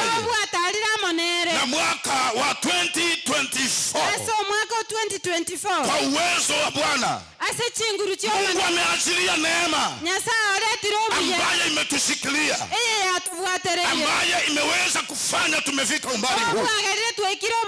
Wakati mwingine tulijikwaa, wakati mwingine tukakwasana, wakati mwingine watu wakakuzungumza vibaya, wakati mwingine ukapitia kiangazi, wakati mwingine ukagonjeka, wakati mwingine ukaibiwa ukaribishwa na marafiki zako. Chinga kichindo ugasoki wamo n'abasani. Wakati mwingine ukatarajia mema kutoka kwa madhabahu haya. Chinga kichindo ugakagera ng'ananya arama ya kurwa saba. Ukapata mabaya. Ukanyora mabe. Ukawa umevunjika moyo. Ukaba wakuro moyo. Lakini nashukuru Mungu kwa sababu ametupigania. Kolende ngwa kale nyasambu ya mana. Kwa uwezo wake na nguvu zake. Ase chinguru chano kwa. Neema ya Bwana imetushikilia. Obu ya Bwana sahibu atubu. Neema ya Bwana imesimama pamoja nasi. Bwana sahibu atene nirama. Neema ya Bwana imetuongoza. Obu ya Bwana sahibu atura. Tumeona ukuu wa Mungu. Warari wa nene Bwana sahibu. Leo tukiwa katika ibada hii. Leo tunasoma sangere. Ikiwa ni Jumapili ya mwisho. Leo Jumapili ya mwisho. Tunapoangalia nyuma. Tunasema sio kwa nguvu. Wala kwa uwezo. Ama sio kwa hekima. Lakini imegharimu neema ya Bwana kutuleta umbali huu. Katika jina la Yesu. Oh, haleluya. Daudi anapoangalia nyuma, sababu inafanya aweze kumshukuru Mungu. Anasema kwamba Bwana pokea utukufu. Ni kwa sababu ya neema ambayo iliyoandamana pamoja na maisha yake. Anapoangalia nyuma, anaona wema wa Mungu. Anaona wema wa Mungu. Anaona baraka za Bwana zilizoandamana pamoja na yeye.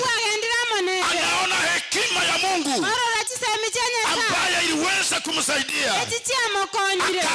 Anapoangalia nyuma, anaona Roho Mtakatifu wa Bwana ambaye uliweza kumshikilia. Na alipokuwa anaangalia nyuma, akaona vile Mungu alimshikilia. Baraka za Mungu. Hata wakati maadui wanapoinuka juu, neema ya Bwana ikamkumbatia, ikamfariji. Na anapoangalia nyuma, anaona amani.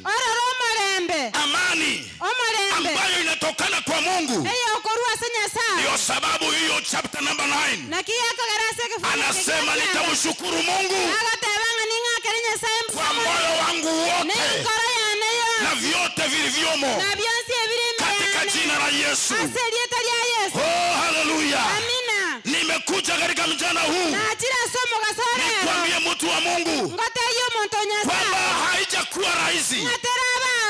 Imekuwa ni safari ndefu katika madhabahu haya. Watu wa Mungu wamezungumza, wamehubiri katika madhabahu haya, wamefundisha kutoka kwa madhabahu haya, wameweza kuombea watu kutoka kwa madhabahu haya, watu wamepona kutoka kwa madhabahu haya. Mwaka mzima wa 2024 tuna kila sababu ya kumshukuru Mungu. Ulikuja tukakuombea kutoka kwa madhabahu haya. Labda ulikuwa na kitu unataka ufanye, Mungu akakusaidia ukafanya.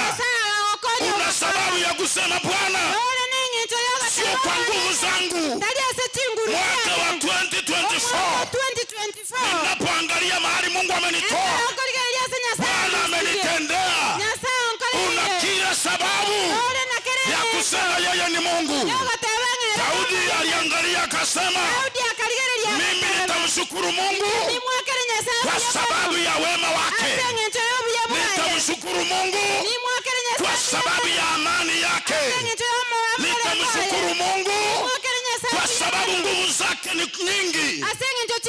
Amepigana na maadui, ameshinda na kuangusha mafalme, ameangusha wakubwa wa ulimwengu. Kwa sababu nguvu zake ni nyingi.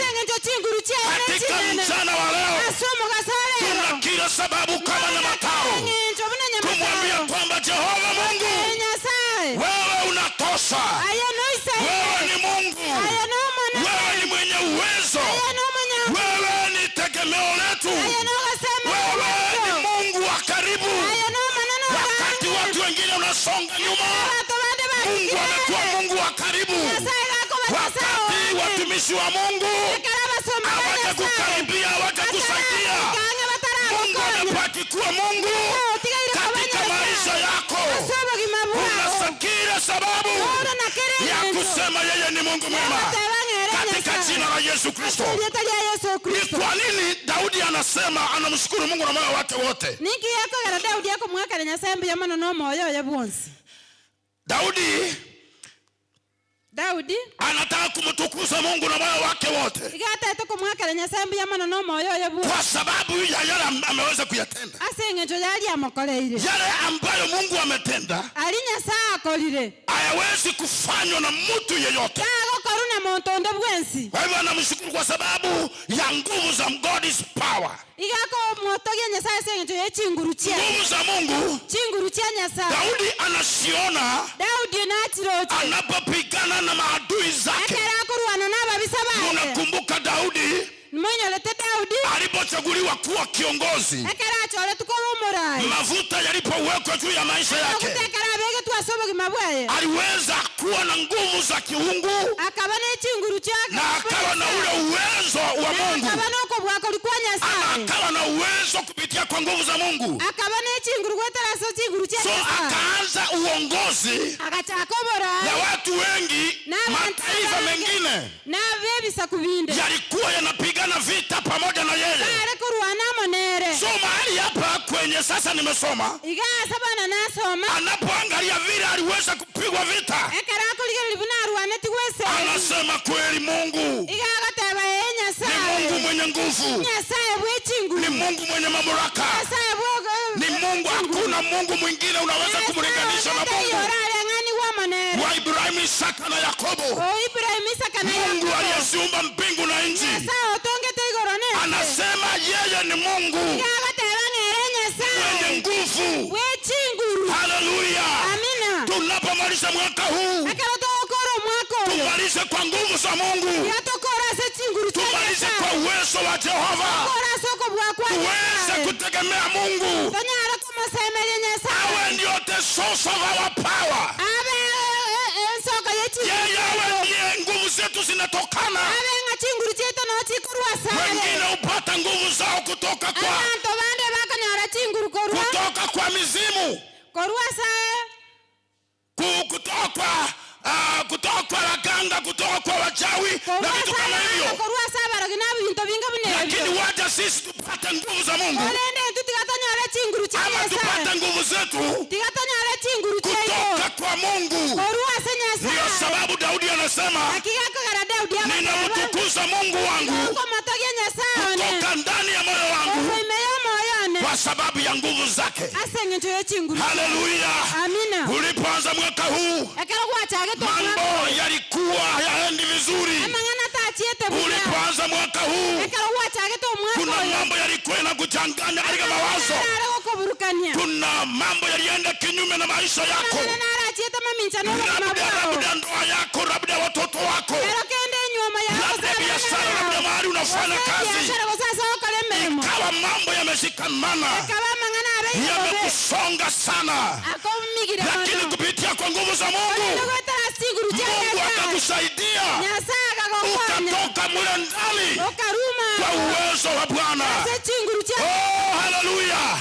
Igondagatago kwana igasoma basoyo kusema hivi mchana wa leo sai chinguru chaye nguvu za Mungu igotire kinyinge ni nyingi mno. Kibweta chinguru cha abamurama bambo zinashinda nguvu za vijana. Kibweta basacha bakongu na bakungu bakongu, wanaume wenye nguvu na Daudi anapoangalia bango monene inamfanya na ningoto kino moyo na bwenzi Mungu wangu nitakushukuru kwa sababu ya wewe. Oh, haleluya. Amina. Tuweze kumtukuza Mwenyezi Mungu kwa wema wake, hata kile kidogo umefanya 2024 kwa kiasi jinguru chao utafanya kwa nguvu zako. Inasao okonya Mungu amekusaidia. Inasao kwa chinguru Mungu alikupa nguvu. Inasao kuegerera Mungu alikupiga. Inasao kugitera ni Mungu alikufunika. Yagalire kwa kirobu aroboiga umefanya umefika umbali huko bwato mochengo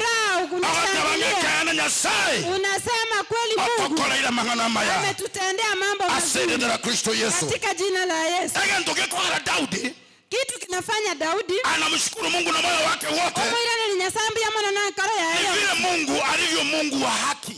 mbuna nyasaye bwo boronge. Yeye ni Mungu wa haki. Era nyasaye bwo boronge. Anaamua vitu kwa haki. Igako na chebi ntaso boronge. Yeye anatenda haki. Era igako kale boronge. So Daudi anapoangalia, igako Daudi akuliga. Anasema kwa sababu hii, asengencho yeke. Bwana nitakushukuru. Amanene ningotogie. Na moyo wangu wote. Nkoro yane yonsi. Nitakushukuru Bwana. Ningotogie amanene. Ninapoangalia vile unafanya maneno.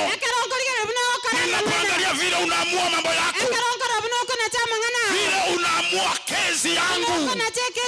Wewe ni Mungu. Unastahili kupewa sifa zote. Katika jina la Yesu wa Nazareti. Kwa hivyo anasangilia na anamshukuru Mungu na akisema kwamba haki ya Mungu haiwezi kapimwa kwa vipimo vya mwanadamu. Imepita vipimo vya mwanadamu. Yeye ni mwenye haki. Katika mwaka huu kuna mambo mengine Mungu aliamua katika maisha yako. Ulishindwa hii itafanyika aje? Lakini Mungu mwenye haki akaamua na akakata kesi hiyo kwa uwezo wa nguvu zake, na mambo yakawa yametulia katika jina la Yesu Kristo.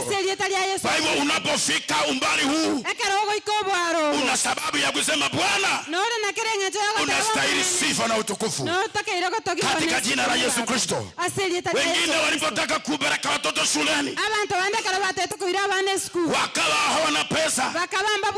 Wengine walipotaka kufanya mambo fulani, miradi katika familia zao, hawakuwa na kitu, lakini Bwana akafungua. Wengine walikuwa wagonjwa, wakapelekwa hospitali kubwa kubwa, hawakuwa na pesa, Mungu akafungua njia. Una kila sababu ya kumshukuru Mwenyezi Mungu kwa sababu ya wema wake katika jina la Yesu Kristo. Ni kwa nini Daudi anasema anataka kumshukuru Mungu na moyo wake wote? Ni vile Mungu aliweza kumsaidia. Nimesema vita iliwaka.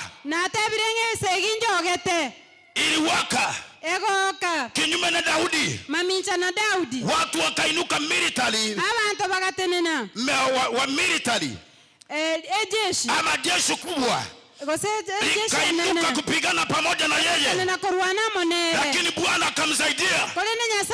Hakuweza kumalizwa katika vita hivyo, na kwa sababu hakumalizwa, anasema nitamshukuru Mungu na moyo wangu wote. Bwana asifiwe. Ni kwa nini anamshukuru? Kwa sababu Mungu alipigana vita vyake.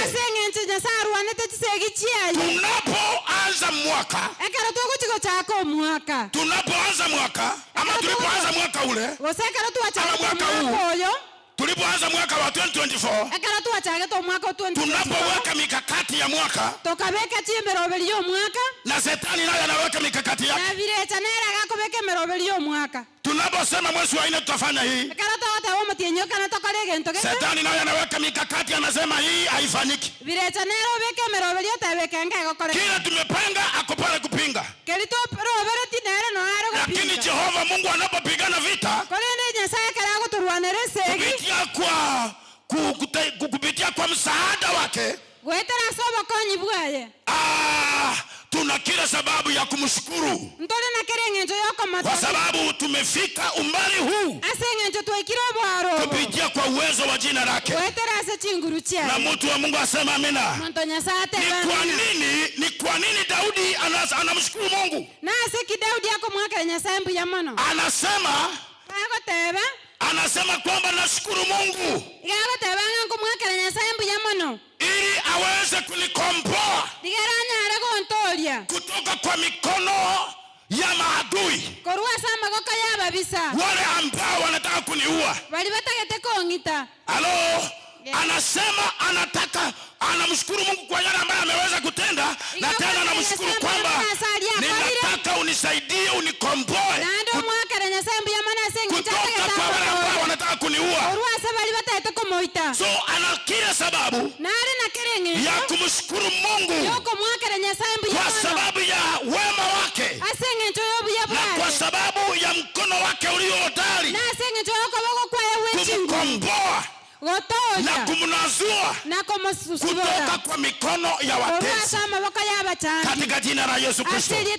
So anasema nina kila sababu ya kumshukuru Mungu kwa sababu ya ushindi amenipatia, na pia kwa sababu anaenda kunikomboa kutoka kwa mikono ya maadui katika jina la Yesu Kristo.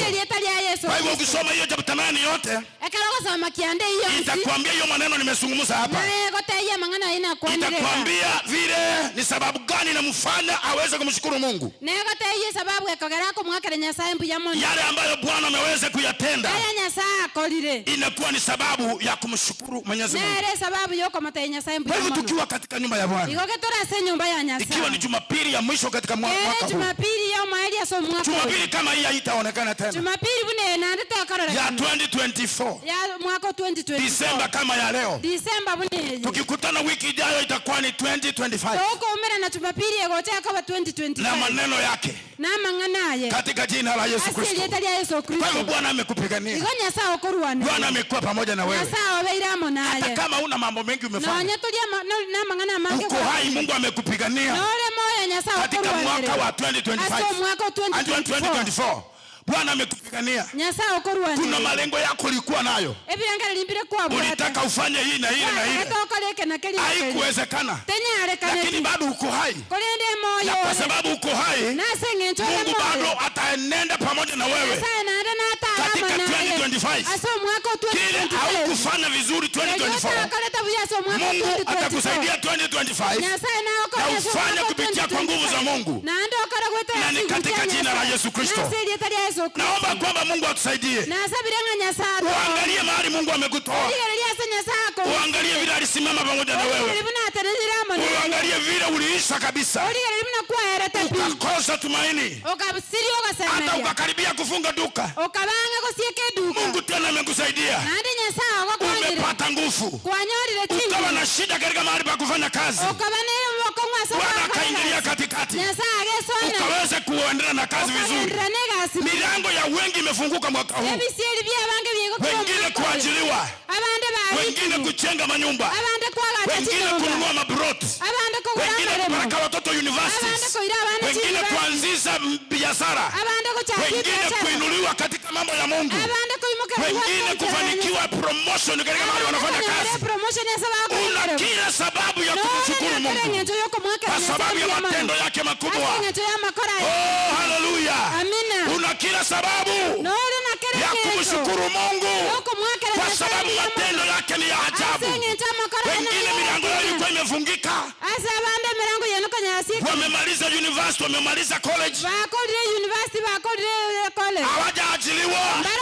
Mungu katikati ya mwaka huu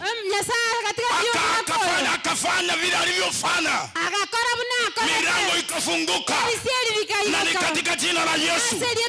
Wengine mwaka tulipoanza mwaka, wengine walitaka kuoa na wameoa, kama Pastor David yako hapa. Tuna kila sababu ya kumshukuru Mungu kwa sababu yeye ni mwenye nguvu. Tuna kila sababu ya kumshukuru. Tulipoanza mwaka hatukuwa na hizi vitu viko hapa juu, lakini Bwana ametusaidia tuko navyo. Tulipoanza mwaka hatukutarajia kwamba ile nyumba ya Bishop itaendelea, lakini iko katika hali ya kumalizika. Bwana amekuwa pamoja nasi. Hivi vyombo tulinunua mwaka huu, tulipoanza 2024 hatukuwa na vyombo stiff. Vyombo vyetu vilikuwa vya kutuleta chini, lakini 2024 Bwana ametubariki, tuko na vyombo kwa uwezo wa Bwana. Ndio sababu Daudi anaangalia, anasema nitamsifu Bwana na moyo wangu wote. Tulipoanza mwaka tuko na hivi vitu, Bwana anatusaidia, tuko navyo. Tuna sababu ya kumshukuru Mungu. Tulipoanza mwaka ulikuwa chini katika mambo ya Mungu, Bwana amekusaidia, umeinuka. Oh, hallelujah. Kwa hiyo tuko na kila sababu ya kumshukuru Tunamshukuru Bwana yoko mwakara Nyasaye mbuya kwa mono sababu yeye ni mwema. Asengenchara no muya. Abantu bane bali babugete ngatokora mwako. Kuna watu walifikiria utamaliza huu mwaka. Bate abadanga toliko toboa. Walisema hutatoboa. Bakakwana bako ukaigwa. Wakasema ukasikia. Akara baroje kwa bugate malaria yako. Wakati ulikuwa na malaria ukapunguza kilo. Wakakorigera binoko okorigereria. Wakaangalia vile unaangalia. Bagate bango oyo mwaka no. Wakasema huu mwaka tagotoboa. Hawezi toboa. Asa otokonyire. Mungu ametusaidia. Otoegereire. Ametupigania. Moyo tole. Tuko hai. Omwako yongokora tole. Mwaka huu tunamaliza. Aserietario monene. Kwa jina la Yesu. Oh, hallelujah. Amina. Waliofikiria kwamba tunaisha. Waliwakagerete ngako era tole. Hatujaisha. Mungu anaendelea kutuinua. Mungu anaendelea kutupa nguvu. Na mbele tunaenda. Nyuma turudi. Katika jina la Yesu Kristo. Akarakuwa ruara. Wakati ulikuwa ulikuwa unasema sijui tu. Abantu bakatango yenda ngomoitere. Watu wakasema tumbo itakuwa. Tumba haitakuwa. Mayole. Uko hai. Ngasore 2025. Utaingia 2025. Kwa nataza jinguru shoma nane. Katika nguvu za Mungu. Aseri etari ya Yesu. Amen. Akarana ruara na kwa nyariga okoro. Wakati nilikuwa mgonjwa nilikuwa na. Omonyagitari ya maganta binga amugakoyo. Daktari mmoja akaniambia wewe mzee. Amugakoyo ngona juro okoro. Wewe mzee utakatwa mguu. Okoro okoika kona chwe. Huu mguu lazima ukatwe. Mwara na begete chie apaniga yoka yoka. Mulimwona amevaa open. Aranto bakarwo bani mwo bali mo. Watu wakatoa unabii wa uongo. Nasaga ngona mayonde. Mungu akamsaidia. Bwana niko ndombe getabuna kaka. Amevaa. Aseri etari ya Yesu mwana na saule moyo. Amen. Oh, hallelujah. Amen. Tunamaliza mwaka kwa nguvu. Ngokora toro mwaka asechinguru. Na tunaingia 2025. Na ndiko saa toro 2025. Kwa nguvu. Asechinguru. Katika jina la Yesu Kristo. Aseri etari ya Yesu Kristo. Mwasa toro 2025. Tunaingia 2025. Asechinguru choma nane. Kwa nguvu za Mungu. Asokobua. Kwa uwezo. Ebarobariyo mabisa ya buirwe. Mipanga ya Yesu akorera manana manana. Ametenda mambo. Oh, hallelujah. Amina. Tuna kila sababu. Ndoro na kerenge. Ya kumshukuru Mungu. Yoko mwakara Nyasaye mbuya mono.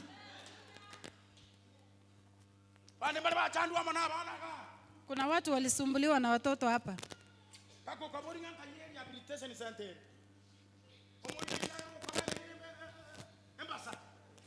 Ukataka umpeleke hata kwa rehabilitation center.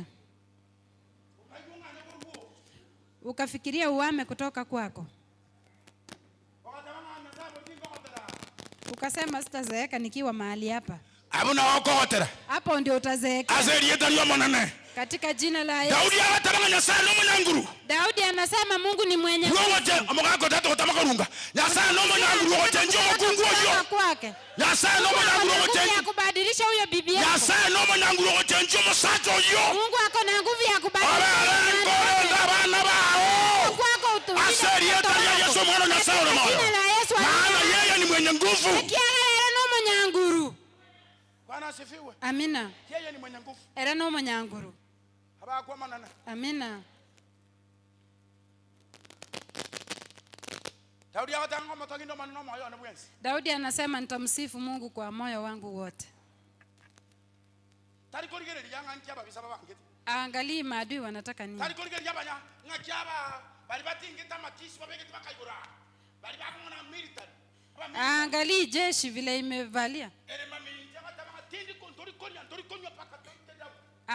Ambao wako kinyume wanasema hatutakunywa mpaka tuwe Daudi.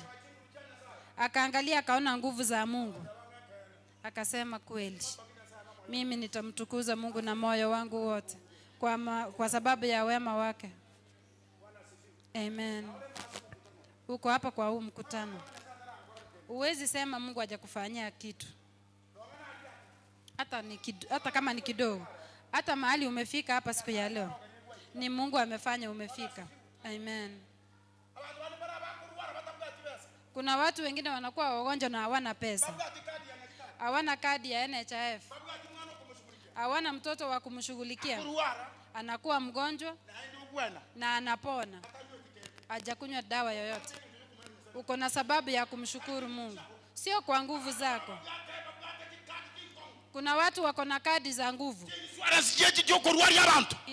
Insurance nzuri. Kibugata kibeza bake milioni yengi manga no rware abarwere bokoira 1 million mechano teyo ugonjwa wa kuchukua 1 million lakini anyasa ko konya. Lakini wewe Mungu amekusaidia. Wakati homa imekushika unasema nipe maji. Ukikunywa maji moto hiyo maneno imeisha. Uko na kila sababu ya kuambia Mungu asante. Uko na kila sababu ya kushukuru. Uko na kila sababu ya kusema. Tari chinguru chiane. Sio nguvu zako. Tari obowi, tari asenga njomangete, njanjarugete. Sio kwa sababu ya ujuzi. Lakini ni Mungu. Mungu ndiye amenitetea. Nyasao ndo anereye. Ngano kobana no mukungwe emo mwako mogimana sai. Hata kuishi na bibi kama koruomo gako yomo kipayoga na socha.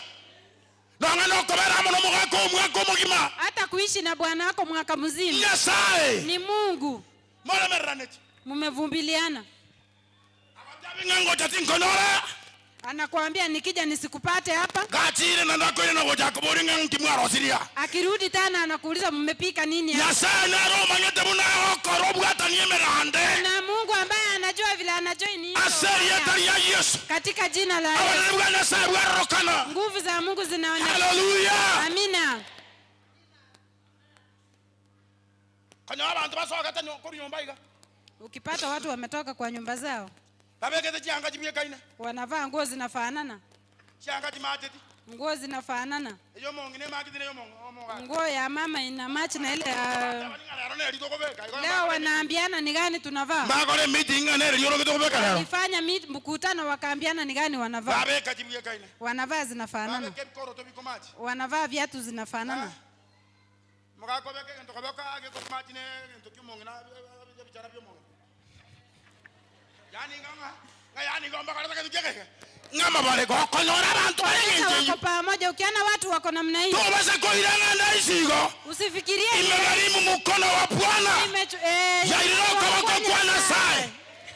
Tari kama hawa. Sio. Nyasao kolile bikone. Omondo nyasate bamina. Mungu anapopigania watu wake. Tuwe watu wa kuru Mungu. Kwa matendo yake makubwa.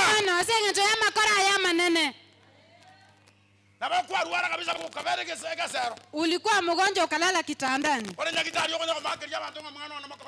Uko hospitalini unasema last bwana hajakuja, mjukuu hajakuja. Wala wananipigia simu leo hawajapiga, kutoka kwetu hawajapiga. Ukamaki mpaka ukatoka hospitali. In fact unaona pastor target yo. Hata pastor hakukuja. Lakini nyasa okonyire moyo. Lakini Mungu amekusaidia. Ndio ngate sababu yako tabangambia mono. Kila sababu ya asenge nyasa akorire bikona na makumia. Sababu Mungu amesaidia. Asenge ya Yesu mwana nyasa ole moyo. Na Yesu ali. Oh hallelujah. Mungu akona uwezo. Nyasa nare noko bua. Kwa kwa Yesu. Amina. Sasa ukoegereire. Mungu amekupigania. Ekera abantu batatu kokoni mimi nakabala ngap. Watu wanataka kukuzima kama koroboi. Sasa bakeyo maesa. Mungu anawazusha nguvu. Ando maroma baraka. Nilikuwa kwa bodi moja ya shule. Na lenga se bodi ya mayesukuru. Kuna pastor mwingine alikuwa anaitwa Saa, anajiita Saa. Pastor yo manaro lekwero kanga Saa. Kutoka Sameta. Akorwali Sameta. Ngakatabi mwalimu. Anaambia mwalimu. Elieta yao. Jina lako. Ngoriri keira pencil. Imeandikwa na pencil. Ngoti nyende. Nitapanguza. Toliko jikogenda kwa mwalimu gani? Hautaendelea kuwa mwalimu mahali hapa. Yaani kuna bwati nguru choko tinyerieta. Hivyo ako na nguvu za kupanguza jini. Mungu ako na uwezo. Nyasaye nare ne chingu. Kutupigania. Gotoruanerera. Omotanga ni kobere shukuru elione. Ekorugwa na rusinge miaka yoyosi. Dika ni kukaa kwa ile shule hii miaka yote. Yairiroka bakukwana sai. Achukua mkono wa Bwana. Tari chinguru gosoko bua. Sio nguvu hapa. No bwate sababu yote bambia mono. Uko na kila sababu ya. Amareba ndio mindu chengo. Reverend Ochengo. Nilikuwa tangalika kana kwa tangalati kokoro komuneke. Siku ile uliangu nini uliteleza ungevunjika mguu. Ametembelea ile field wiki mbili. Bwana wangu taka mwaro wiki elina mwali baka karandi. Wiki iliyopita mliona alihubiri. Sio kwa uchanja. Ni Mungu anatutetea. Fanya sawa koruanereire. Kuna mahali tumepita hivi. Asa na ale tuetirega. Watu wengine wanakufa hapa. Abantu bande bako. Lakini anyasawa kona kwaruo. Mungu amekusaidia kwarwa. Epikipiki kwari nete ya tura. yake ranse lakini kwari wako ule moyo pikipiki ina robu atenge ndio tabina sana mbia muno ila sababu ya kuambia Mungu asante. Hako Yesu. Amen. Bwana asifiwe. Amina. Omwana wa mireme abesa ukimonu naende ruwa robi ya meza pesa na ina abeke gente mioro kerusi bwo mara kitu kwa mama lejaneta yo omwana wa aliyege ndokesarienda otukanda somo na gitari ya tabinga ana daktari anakuambia omwana na gitari ya tabinga yana marari ya ndokeriga bochabu libo kutoka sama nyanga kibako roka akibako taba mangana infection nare infection eka kuzinga infection ngento kieke kuzi amanyinga atabugete heba rajo Bwana asifiwe. Ujikoga ndo tabu ngama nyinga taribuya unaambiwa damu haiko sawa kwa kajo kaiga kwa bwana abandi banga kugwena pi wengine waponi Nyasaye ni Mungu. Bwana asifiwe. Amen. Watu balenga bako teba maanga maene situ ikira ni wangapi hapa wanasema ni Mungu. Yaani hayana koroje nga maana ni Mungu ametufikisha umbali huu. Kama unaona wakimo kyo bako mwenye nyimbo yo Masai ko chiguri. Moki kabisa chongoro ali ko chiguri. Weka mkono hivi. Amen. Amen. Kama ukonse. Bwana asifiwe. Weka mkono. Hanya no muntu urenge. Kama ni mtu hanya no muntu urenge uko lindo mwako yo moki mako berekete. Kama ni mtu angekubeba mgongoni mwako. Ungemlipa pesa ngapi? Karo monta ajiri na gitari yeri ino baba mwana onaridi. Kara ajiri na gitari yeri ino mwamubekero moika. Epumusi yokurugo sokisemi. Na rejo. Akara mwamubekeire gusene gwikengima. Okwa kana chiba sajingayo. Mananya sa to begirite epumusi okisijeni. Yanto tariko kereta ikabuna yaba ba mentire nende ba mentire nende ko ikabale baraba batanja. Akara barojenga ko ikabale baraba batanja. Bara ngo muntu okure lakini bamugirite epumusi yagararioka ekyara kibaza nekiningera okora njegega ekobeka yani yana koroswa matengo okora ngatari some improvement nerega moment epumusi yende etsabi ko jakwa ku epumusi yoka 130,000 ine epumusi yoka okiseni etoko. Halo enya sata etebosa hii Mungu ametupatia bure. Nongana mbe yokwa Mungu na Rutu. Nongana mbe yokwa yana. Hata hii hewa ambayo unapumua. Nyasaye. Ni Mungu. Halo. Amen. Bwana asifiwe. Amen. Tobugate sababu yoko tebangambi yamono. Tuko na kila sababu ya kuambia Mungu. Nonye nokutwara abana okukwanire gento iko bayigwa. Hata kuwa na watoto ambao unaelekeza na wanasikia. Hoko batabanga tamagande skuru. Baga ndeskuru. Nawaambia nataka muende shule wanaenda. Omwana oyo mona achiete. Iko naona akolira abana. Omwana oyo mona achiete ari ogembo zeito. Kuna mtoto alienda kanisa ya Ugembo PH. Member ya Ugembo PH. Oyo mabuga barai. Mtoto wake alienda university. Na yani akaenda university. Mtoto amekaa miaka 4. Omwana waweire miaka 4. Graduation ndio hiyo. Graduation yegaika. Omwana aliako tako batari bako banganga kitoko cha kogaenda mwana akatenga ki. Saa zile wanapanga vile wataenda akapita kwa mama. Akamwambia mami nataka nikwambie ukweli. Akamwambia nenda tengote yeye kama nifunguke kutoka kwa moyo wangu. Tigani kwa kikorwa sa moyo. Si kwa ninaenda. Na akachire school. Si kwa ninaenda lakini naomba Mungu anisaidie mwaka huu. Mungu sabanya sanko. Munilipie pesa. Mungu akanilete pesa. Alafu sasa niwe serious. Bonombe mamini. Anza fast year. Ngachoro je buno mwibuli orakore. Kama mzazi utasikiaje? Ariyo mgetengo mwana sukuru wale. Wewe unafikiria mtoto ako shule? Ako akesimi tabanga dadi. Anapiga simu anasema tata. Kuna mtihani tunataka kufanya. Ama temnara to bwana atakokora. Unaitwa ambagazim. Ambagazim. Bwana Mungu nachikuka ambagazim. Ama nipatie mwa teacher kuelezea zaidi. Waka mwisi kama hapo. Kama nakukwana kwa moyo nabunga mzazi unasikia? Kuna hiyo mtihani inafanyika leo saa 8. Kama utumi hiyo pesa hawezi kufanya ambagazimu na atarudi nyuma mwaka mzima. Omwibali hata ungo mwana ataruwe chibese chitaota wakara matema yako kwa ambagazimu. Mwaka mzima. Omongira gwe chanda ba kwa mutumira chibesa. Mama anajisumbua anatumia. Baikaranze tu hoteli bako tabangaleta tena. Wanakaa kwa hoteli wanasema leta. Leta ongea waita, leta ingine. Waita leta vinde. Lakini haikuwa nyaliro mwana kwa wende shukuru manyota liko mfuatilia. Wewe umepata mtoto anaenda shule umfuatilie registration. No bwate sababu yote abiyo manene ngambi ya mono. Asenge nyo bwa ya sobo mabwao. Achoro jamano rako. Utafanya aje? Ati bori bako akeneza akaigo. Abantu baje kokokona. Lazima utaanguka chini kidogo hivi watu wakusaidie. Aba kwa manene. Amen. Yasaye ndoka nilikomwele ngambi ya mono. Tunastahili kuambia Mungu asante. Asante nende yonsi ya toko. Kwa njia yoyote ambayo ametutendea. Tuambie Mungu asante. Bwana asifiwe. Amen. Njera nero otoko tebia mbele za Mungu katika kumshukuru Mungu. Wakwani rekyo? Tunaambia watu kwamba twende kama vile Judia alikuwa anatuambia zungumza kitu mbele za Mungu. Mwambie Mungu kitu kuhusu familia yako. Chinga kinjiro toka tebinya sanga mbija mona samangana yako muzazima. Chinga kinjiro kuna wakati tunaambia Mungu asante kwa njia ya kumwabudu. Na kuna nyakati zingine tunatoa dhabihu. Ne chinga kichinde njire tokorweke mwanzo. Sasa kusema asante Bwana. Chogo tayabambi ya mona nyasa. Kwa sababu ya mema umenitendea. Asengecho yama ya kwankole. Ndio sababu tunapeana pahasa. Na kieko era tokorwe chibasha. Abantu baida nilingambi ya mona somo nene. Watu wasema asante kwa Mungu. Bwana asifiwe. Amen. Haba kwa manene.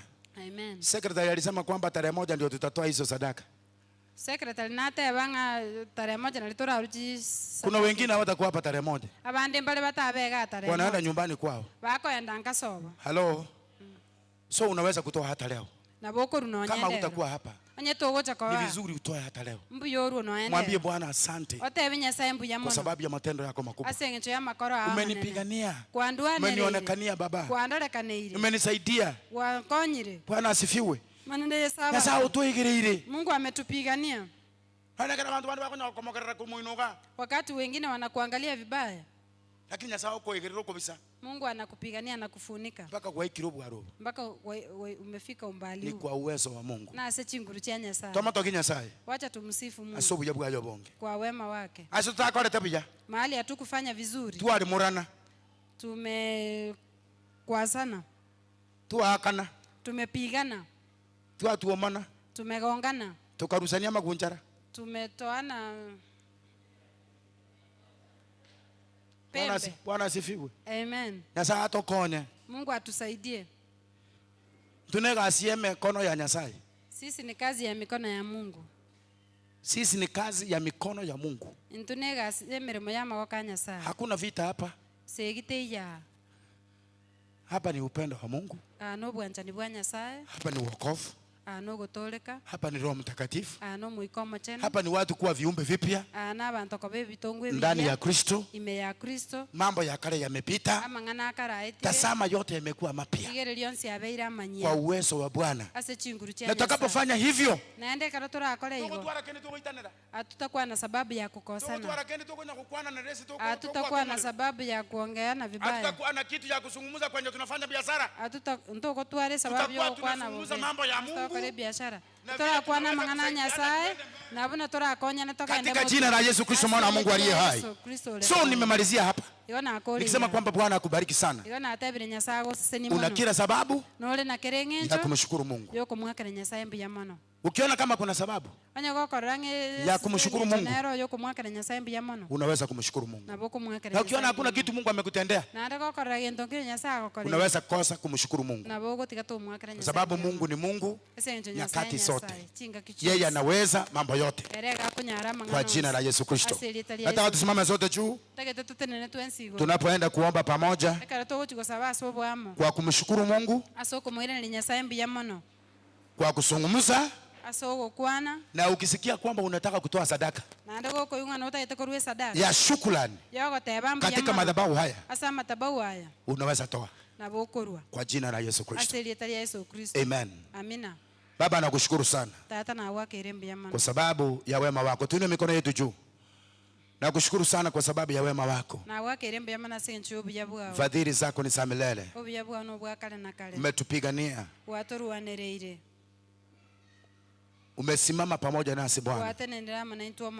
Kufika umbali huu, siku hizi zote tunapanda magari barabarani, pikipiki, tunatembea kwa miguu, tunapita katikati ya watu wazuri na wabaya, wanaotupenda na wasiotupenda. Bwana umetulinda, umetuonekania. Tumefika siku ya leo ikiwa ni Jumapili ya mwisho katika mwaka wa 2024. Na kushukuru kwa sababu ya mengi mema umetutendea. Tunakushukuru kwa sababu ya milango uliyofungua mwaka wa 2024. Kwa sababu ya baraka zako uliajilia 2024. Kwa sababu ya uponyaji uliweza kuajilia juu ya maisha yetu. Uponyaji wa kiroho mpaka wa kimwili mpaka wa kazi tunazozifanya. Ukaajilia uponyaji. Umetutendea mema Bwana kama kanisa. Tunakushukuru. Kuna vitu tulipoanza mwaka huu hatukuwa navyo, lakini Bwana umetusaidia tumekuwa navyo. Kuna watu wamemiliki mali, masamba na magari katika mwaka huu. Ni kwa uwezo wa jina lako Bwana.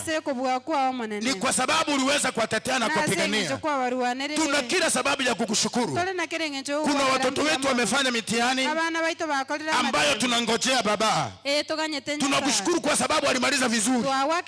Na pia tunakushukuru kwa sababu itatokea vizuri. Asante kwa sababu unaendelea kutuinua kama kanisa. Unaendelea kutubariki katika viwango vikubwa. Tunaendelea kuingia katika sehemu zingine ambazo hatuzijui. Lakini kupitia kwa nguvu zako Bwana unaendelea kutuongoza. Na kwa sababu hiyo uinuliwe na uabudiwe milele yote, maana ni Mungu mkuu na Mungu mwema. Jina la Baba litukuzwe na libarikiwe milele yote, maana ni Mungu mkuu na Mungu mwema. Ubariki kila mmoja ambaye ameweza kufungua kinywa chake amesema asante. Na ubariki kila mmoja ambaye pia atatoa sadaka yake katika madhabahu haya ya shukrani kwa sababu ya wema wako na nguvu zako. Haya ndio maombi yetu katika mjana huu. Tunaomba kwamba Bwana hata tunapoenda kuingia katika 2025 katika usiku wa Jumanne, usiku wa Jumanne tunapokuwa na kesa kubwa hapa, tunaomba kwamba Bwana utusaidie tuingie kwa nguvu na uweza wako, kwa kuwa wewe ni Bwana wa mabwana na mfalme wa wafalme. Katika jina la Baba na Mwana na Roho Mtakatifu tumeomba na kuamini. Amen. Amen. Amen. So ukisikia kutoa sadaka, unaweza kuja kutoa hapa. Hii sio ile ya kuweka hapa ndani.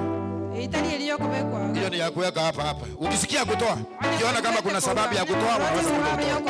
Na Bwana atakubariki. Amen. Bwana wabariki kabisa kwa jina la Yesu. Na kama uko na bahasha ile ya kipawa unataka kutoa, hiyo unaweka ndani ya box, maana itasoma baadaye. Bwana akubariki sana na Bwana akutendee mema katika jina la Yesu Kristo. Uko huru kubaki hapa, uko huru kutoka kwa jina la Yesu. Amen. Baraka za Bwana. Mungu awabariki sana. Mubarikiwe kwa jina la Yesu Kristo mwana wa Mungu aliye hai. Amen.